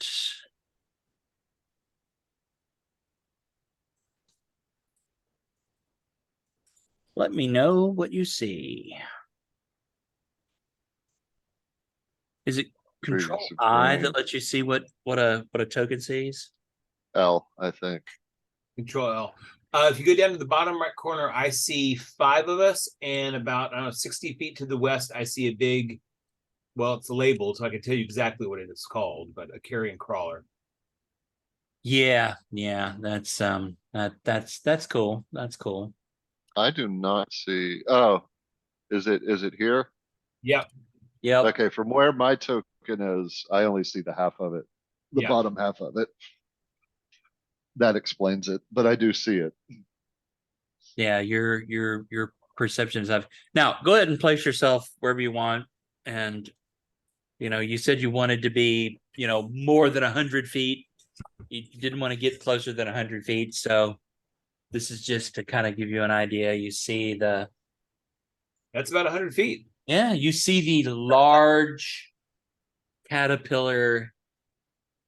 Well, if there are caterpillars in hell, this is what this looks like. It's a large, monstrous caterpillar with big, glossy black eyes and tentacles reaching out from around its mouth that are all in motion. I'm going to use either mold earth or shape water, shape snow, and create us some kind of very natural looking dunish barriers to be able to hide behind but look around. Okay. Creating a couple of them, I'll kind of draw where I'm. Yeah, just give them a quick little draw where you are, and just so people have a place that they can duck behind as they're looking. Sure. Thank you. Okay, cool. So this thing kind of moves around, walking around the base of this vehicle. As it's walking around, do I think it has the type of feces that made the tracks I saw earlier? You do. Yeah, you're looking, you see little, like I said, almost like a little caterpillar legs kind of moving it along. And how many sets of these tracks did I see? You only saw one. Okay. So I have no reason to believe that there's more beasties than this one. Correct. Their strength in numbers and walk in a single file. Right. That's how they hide their numbers. What's wrong? Huh? Once a fuzzy caterpillar was on my arm and it tickled. Caterpillar, caterpillar. Caterpillar, caterpillar. Caterpillar, caterpillar. Oh, the fireworks are going off. I can hear them. Oh? It's a little scary when you're living on a college campus. You're like, oh, what's that loud noise? I'm gonna go out and look at them. All right. So it kind of moves a little closer to you. Doesn't seem to have noticed you yet. Connie.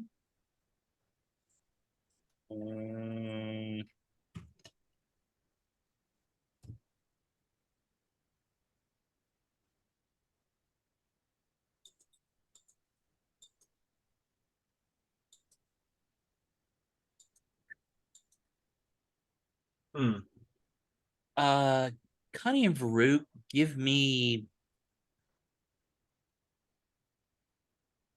nature checks. Maybe Siston. I know. Hey! Nature? Nature is the worst. Nature?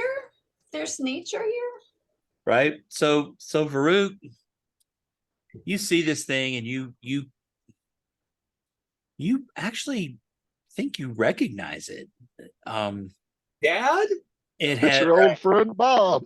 right. It has different names, but you know that the uncultured who do not speak giant, because the word for it in giant is much more descriptive, but the word for it in common is commonly, referred to as a carrion crawler.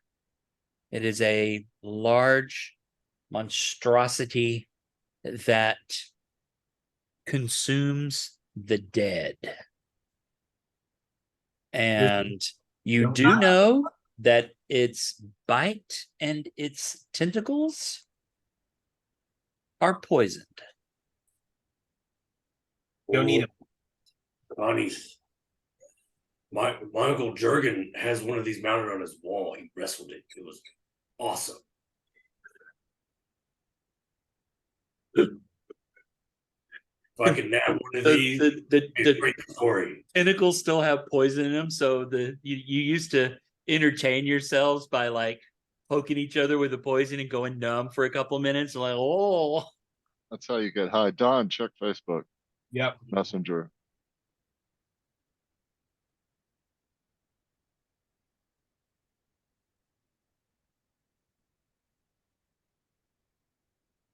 Were you answering my question yet? Okay, never mind. I see you're typing. me? Are you asking me? No, I was talking to Don.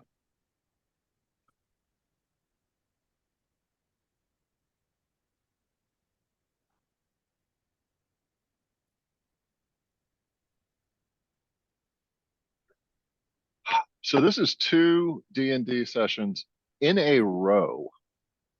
Not this game. The other one was on last Saturday. 2 D&D sessions in a row that I've played where we have run into a carrion crawler, and I have dearly wanted my wizard to lure it away using the smell of dead things with prestidigitation, and my wizard doesn't bother to know prestidigitation. Like, how did this happen twice? Do we have any dead things on us? I mean, we could kill one of us. That's true. Not that hard. We're about to find out.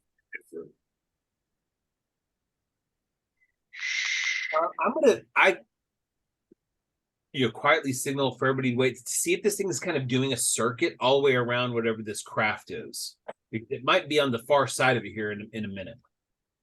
Yeah. It does begin to kind of move away from you. It's, it like arches up, some of its segmented body sort of arching up as it kind of looks around, tentacles waving in the air as though they're trying to maybe detect something, and then it kind of lowers back down and moves around.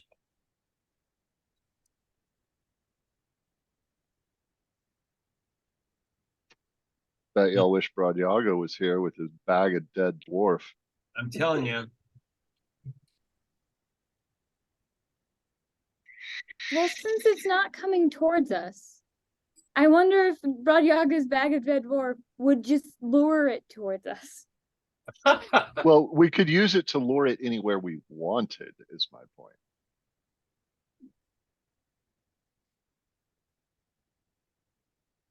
Ooh, Dalen, can you bury me in the snow? And when it comes by, I can jump out at it. Nope. Did we see another one? I think we see another one. You do. Another one kind of makes its way around the ship, and they kind of get in proximity to each other, and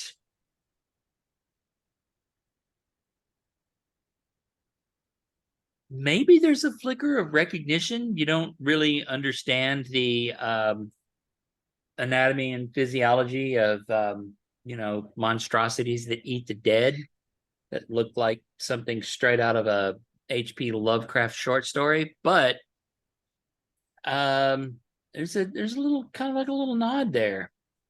They give little love nuzzles. They do. And while you guys are doing your thing,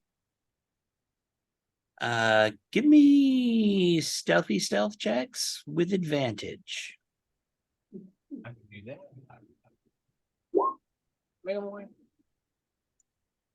How come I can only roll well when I'm rolling for Croesus?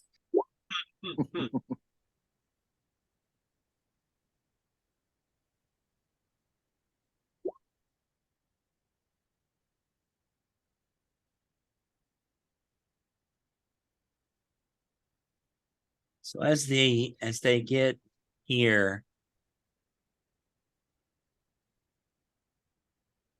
one of you makes a sound. It was me. Oh, I mean, it was several of you. I think it was everyone but me. Yeah, and they kind of meerkat up in the middle. They kind of look around and they look directly at you, the tentacles moving around. And then they both drop down into positions and charge towards you. Roll for initiative. Let me get the thing out. Hold on. Let me get the thing out. Where is it? Okay, and remember to highlight your token. Yep. Turn tracker. Where are you? There you are. Okay.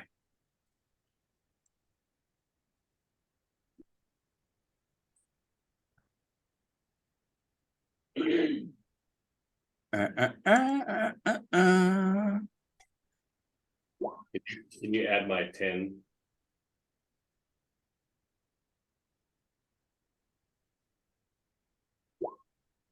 Do what? Can you add my 10? I'd already clicked. Add your 10. I'm sure there's a way to do this. Yep. Yeah, there is. Yep. Do this. Add a label. Is that what it is? Yeah. Sure. It's got to be what it is.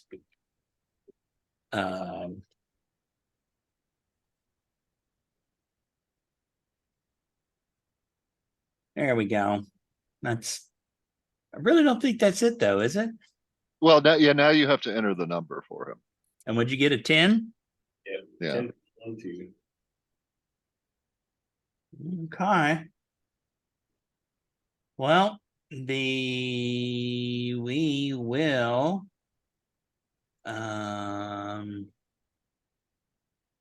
sort like that. Connie, you're up.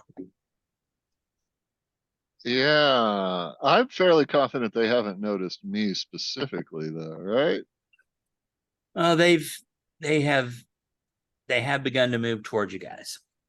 Well, right, but I mean, I know that I hid well. I'm good at hiding. I'm good at the hidings.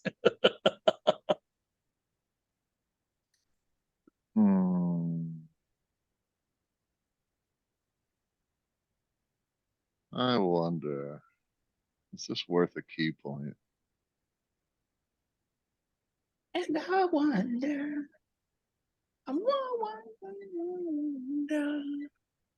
why you ran away, my little runaway. All right, let me see. Oh, that one's 40 feet away from me. What a dumb place for it to be.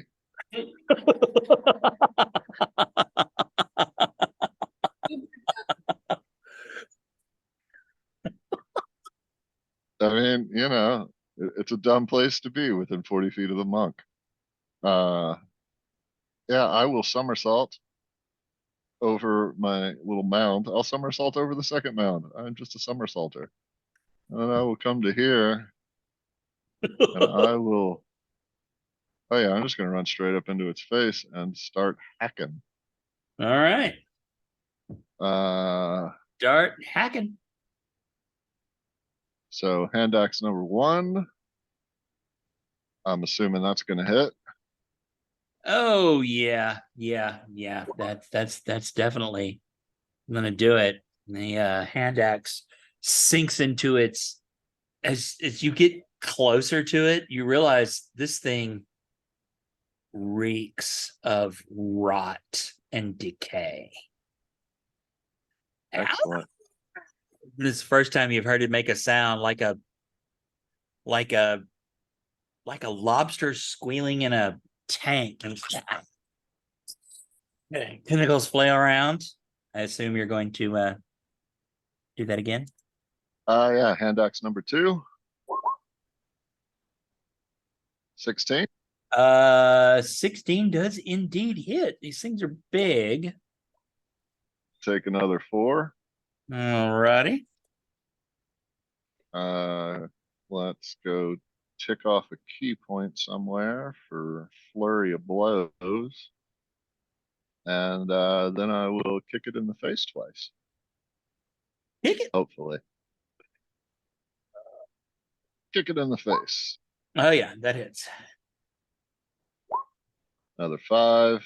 Yep. Take that 5 right off the top. And a 13. A 13 just hits. You were able to feel your Take foot. another 5. All right. Wow.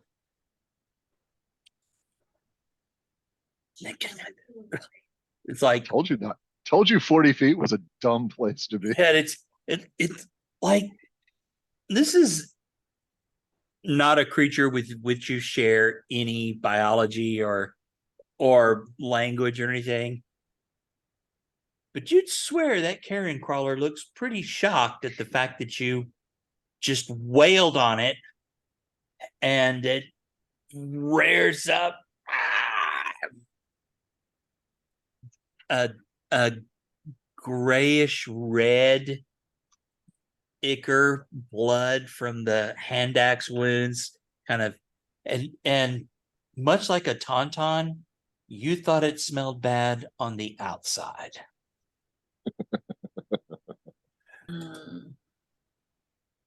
And is that your turn? That is my turn. That was move action, bonus action. Okay. This is this one.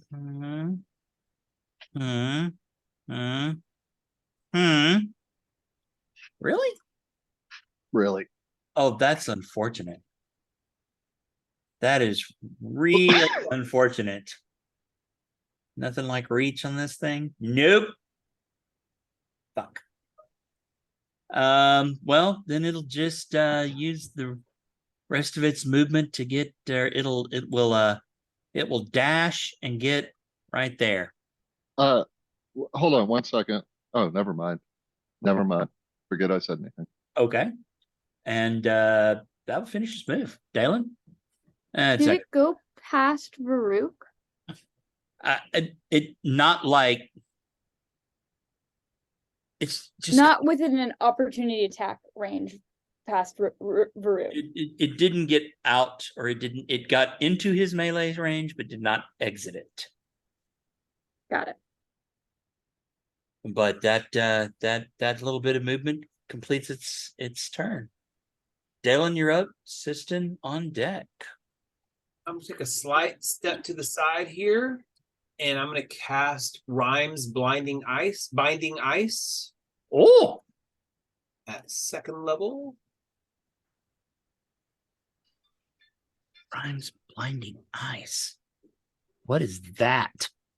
It's It'd be a 30-foot horrific. Cold. Did it cast? There we go. Oh god, Like times. So the first I cast it twice. So the first one was DC 14 save, 20 points of cold damage if it fails, and if it fails, it is hampered by its movement is hampered. What is it? 14? DC yeah, no, the ray of cold, yeah, sunshine, slams into it, and it's kind of staggered. It definitely, the cold itself was definitely not great, but you feel like it is. What does it do? Does it get the slowed condition if it fails?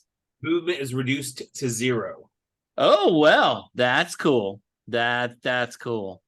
That's super cool. So we're just gonna give it a little snail here.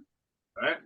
And we're gonna take 9 points of Wait a minute. These things aren't immune to cold or something dumb like that, are they? No. Okay. And if I accidentally cast a spell twice, it's actually 20 points if it takes full damage. Oh, well, So it does. I'm in that cone, or Nope. Varuk's in that cone. Yep. There's no way for me to do a 30-foot cone to skirt Rook and or you. Or me, yes, not and or me.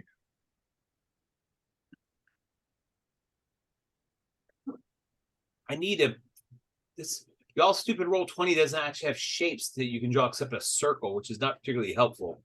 What do you mean, y'all's roll 20? I roll 20 has much nicer shapes. Jay, you Here.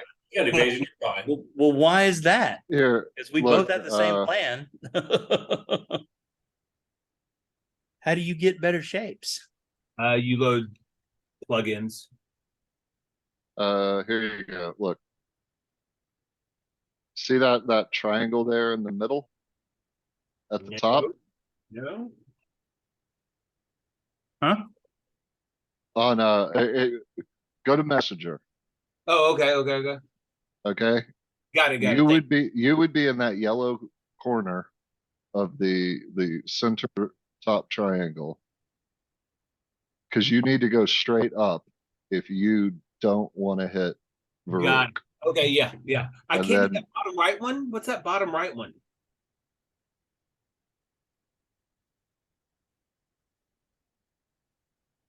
Is that a cone? Yeah, that's a cone, but I think it still hits me. Does it? Well, make a good con save. Hold on, maybe. Maybe you can do it. Hold on. I thought if I moved up on him, that I could probably miss both of you. Hold on. I think Yes, if you do the bottom right one, you can miss me barely. the top right one as well. If he moves back, kind of one step to the right and down. Cones Oh, are weird here? on square maps. Yeah. But no, you could stay where you were, Okay, and I cool. would be fine. All right, then Joe, that is what I do. I cast Rhymes Binding Ice, 20 points of damage, DC 14, and its movement should be 0 if it worked. It did indeed. It does appear to have worked. Cool. Yay. And in 5e, you can move, act, and move, right? Yep. And I'm gonna move again. Assistant! Hang All on. right, that's my turn. Okay. I I am hope that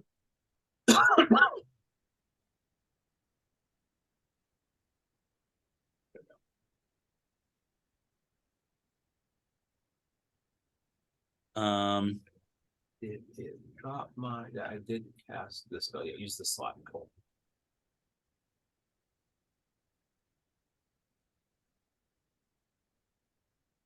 okay. All right. Um And Dalen, is there any like if we hit it, does it break your spell, or is it? You would have to be using your action to break away the ice intentionally.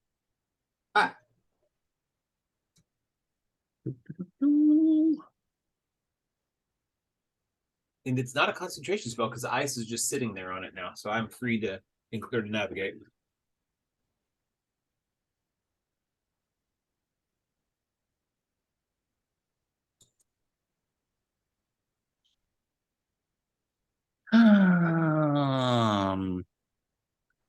you guys do you guys know where the campaign content? Oh, wait, maybe it's under content. Nope. Settings. Game settings. There is a way to do this. Been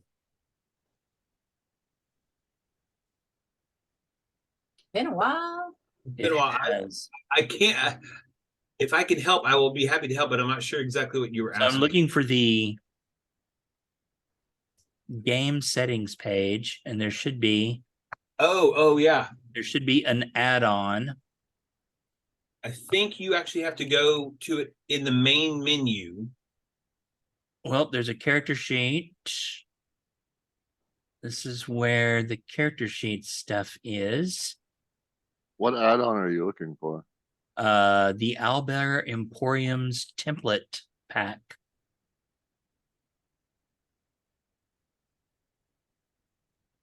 So when you go to the main, when you go to like launch the game, on the far right is settings. Yep. And then there's game settings. Yep. 2 to the left of settings is content. Oh, but that's not what you're looking for. That's not what you're looking for. Okay, on a scale of 1 to 10, how vital is this for the rest of tonight's Probably game? not super vital. I would just say, I'm just saying at some point I would like to figure out how to do that. Right. Well, I Following would vote we. Yeah. I vote we move We're on. gonna keep on trucking. So, Dalen, you've done 20 points of damage. It looks like it has slowed down. And is that your I turn? just want to say shout out to our gaming partner, To our what? Chris. Our game partner over there, Chris. Hello, friend. Hello. Hello. Hey, buddy. What's up, Bubba's? I see a Star Wars background right there. Yeah, it's hot because we're at a very cold place in our D&D campaign. So Okay. I just want to take a moment and appreciate how awesome it is that he looked at that and knew that was Hoth. Oh, yeah. Raising them right, Chris. Raising them right. Stop, booty cheeks. Right. Say bye then. Bye. Bye. bye. Bye. Come back to our house sometime. Oh, that's right. Yeah, we just finished Attack of the Clones tonight.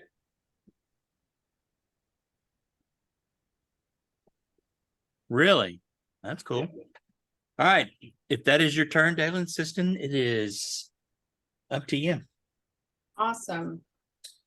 Well, I want to go back to the one that is encountering our friend Connie.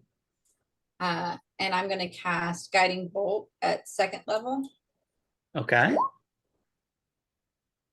21 to hit. That'll do it. Oh yeah, that definitely hits. So you're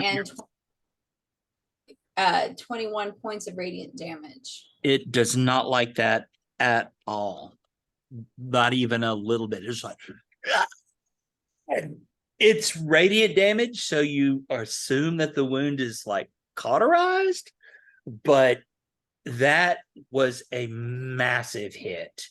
Just all at once. And Bam! The just bolt slams into it with the bright light of Siston, and it looks very, very hurt. It's like it's not as loud. It's and the glittering around it is going to give someone advantage on their next turn yes. if they choose to embattle it. It's like my goddess is making a big pointy arrow showing you exactly where 41 points, Siston. You and me. Woohoo! And that is my turn because I lack sufficient bonus actions. I don't know that I would say you lack sufficient bonus actions, but you know. Yeah.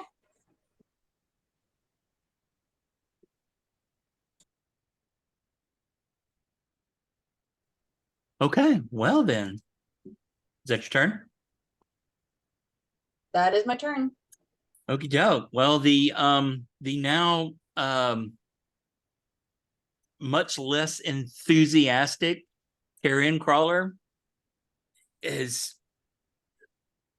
it's not feeling spry enough to go anywhere. So Connie, it is going to deliver unto you its remaining wrath, which is, is a thing.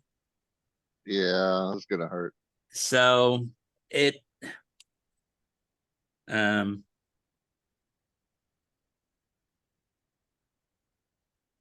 mm,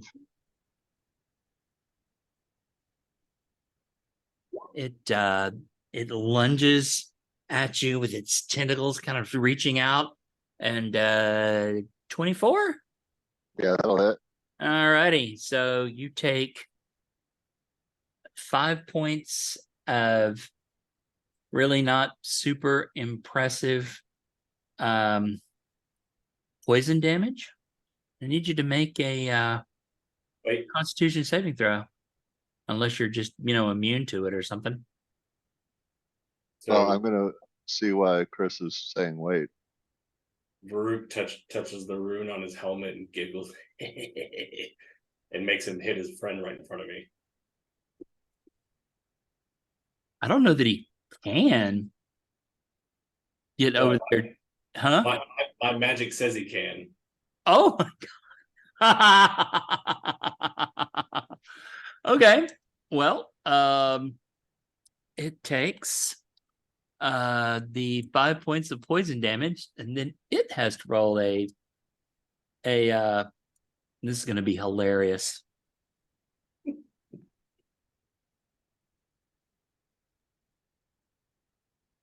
God, that is hilarious. The magic can transfer the attack's effects regardless of the attack's range. That's awesome. And you know what happens? It fails its Constitution save and is paralyzed. It's like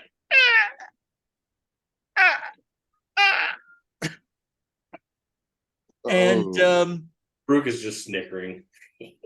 And even better than that, Varuk, you now have a paralyzed carrion crawler right in front of you, which I believe gives you advantage. Yes, it does. And I think it's worse than that. I think it's auto crit. Yeah. Yeah, it might be auto crit. So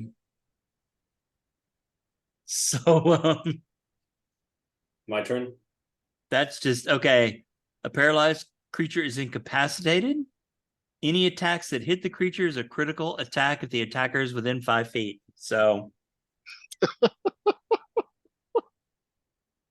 lean in. I would like to embiggen, if you would embiggen me, please. Oh my god. Yeah, the rest of us are over here like, I did 22 points of damage. I did 21 points of damage. I did 20 points of damage. And Varuk is about to shame us all. I'm here for that. I don't mind. Oh, I don't mind either. Like I do not mind. These aren't exactly like they're 1d8s. They're not like. So, does it also give you advantage? Yes. Yeah, because it's incapacitated. Yeah, it has advantage, but When I anything looked that hits is an automatic crit. Oh, when I wait, looked at no, incapacitated, it says it can't take actions or reactions. I Oh. think we're thinking. No, but paralyzed itself specifically says attack rolls against the creature have advantage. Yeah. Oh, It's the third bullet yeah, point. there it is. Yeah, I You see it. crit, so So that's regular damage, and I need another d8. Nice. Good job. Then I'm gonna use my once on each of my turns, one of your attacks with a weapon or unarmed strike can deal an extra d6. Do it. So that's gonna be 2d6. Whoa! And he still has another attack. I do. Oh my gosh, like 8, Varuk, 6, 6. 26. Man. how do you want to do this?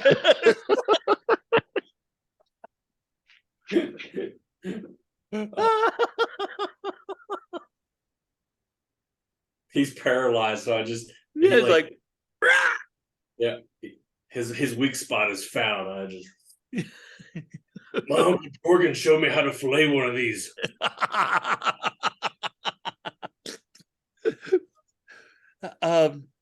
Your strikes, just the war pick just pushes through that hide or shell, whatever it is, and it doesn't even move in response. It just collapses and just like down on the ground. I yell back at the group as I'm walking over its corpse towards the other one. That's good meat. No, it is. No, it isn't. It's got to know how to cook it. For my second attack, I'm going to attempt to shove or rather knock down.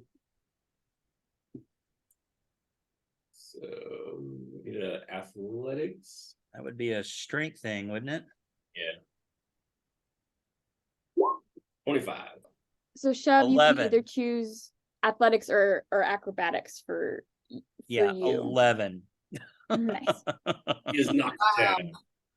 All righty, down he goes. I will action surge.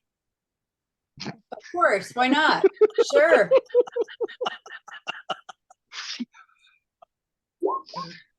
And credit. Oh, I know that's an unmodified 23. That's fine. I rolled shit. I rolled a 1, so that's 4 4 damage. Yeah, hilariously, Farouk. How do you want to get your first double kill? Hey, my Uncle Jorgen said these were a lot harder. These are easy to kill.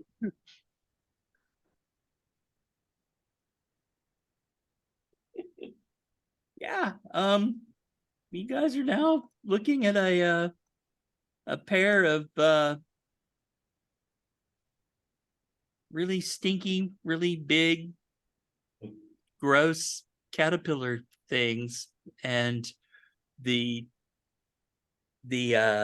early evening falls back to silence. All you hear is the wind of Icewind Dale, a light snowfall, but in your immediate proximity, the silence has fallen. And on that, let's take about a 15-minute break. I got to get something to drink, and I'm dying.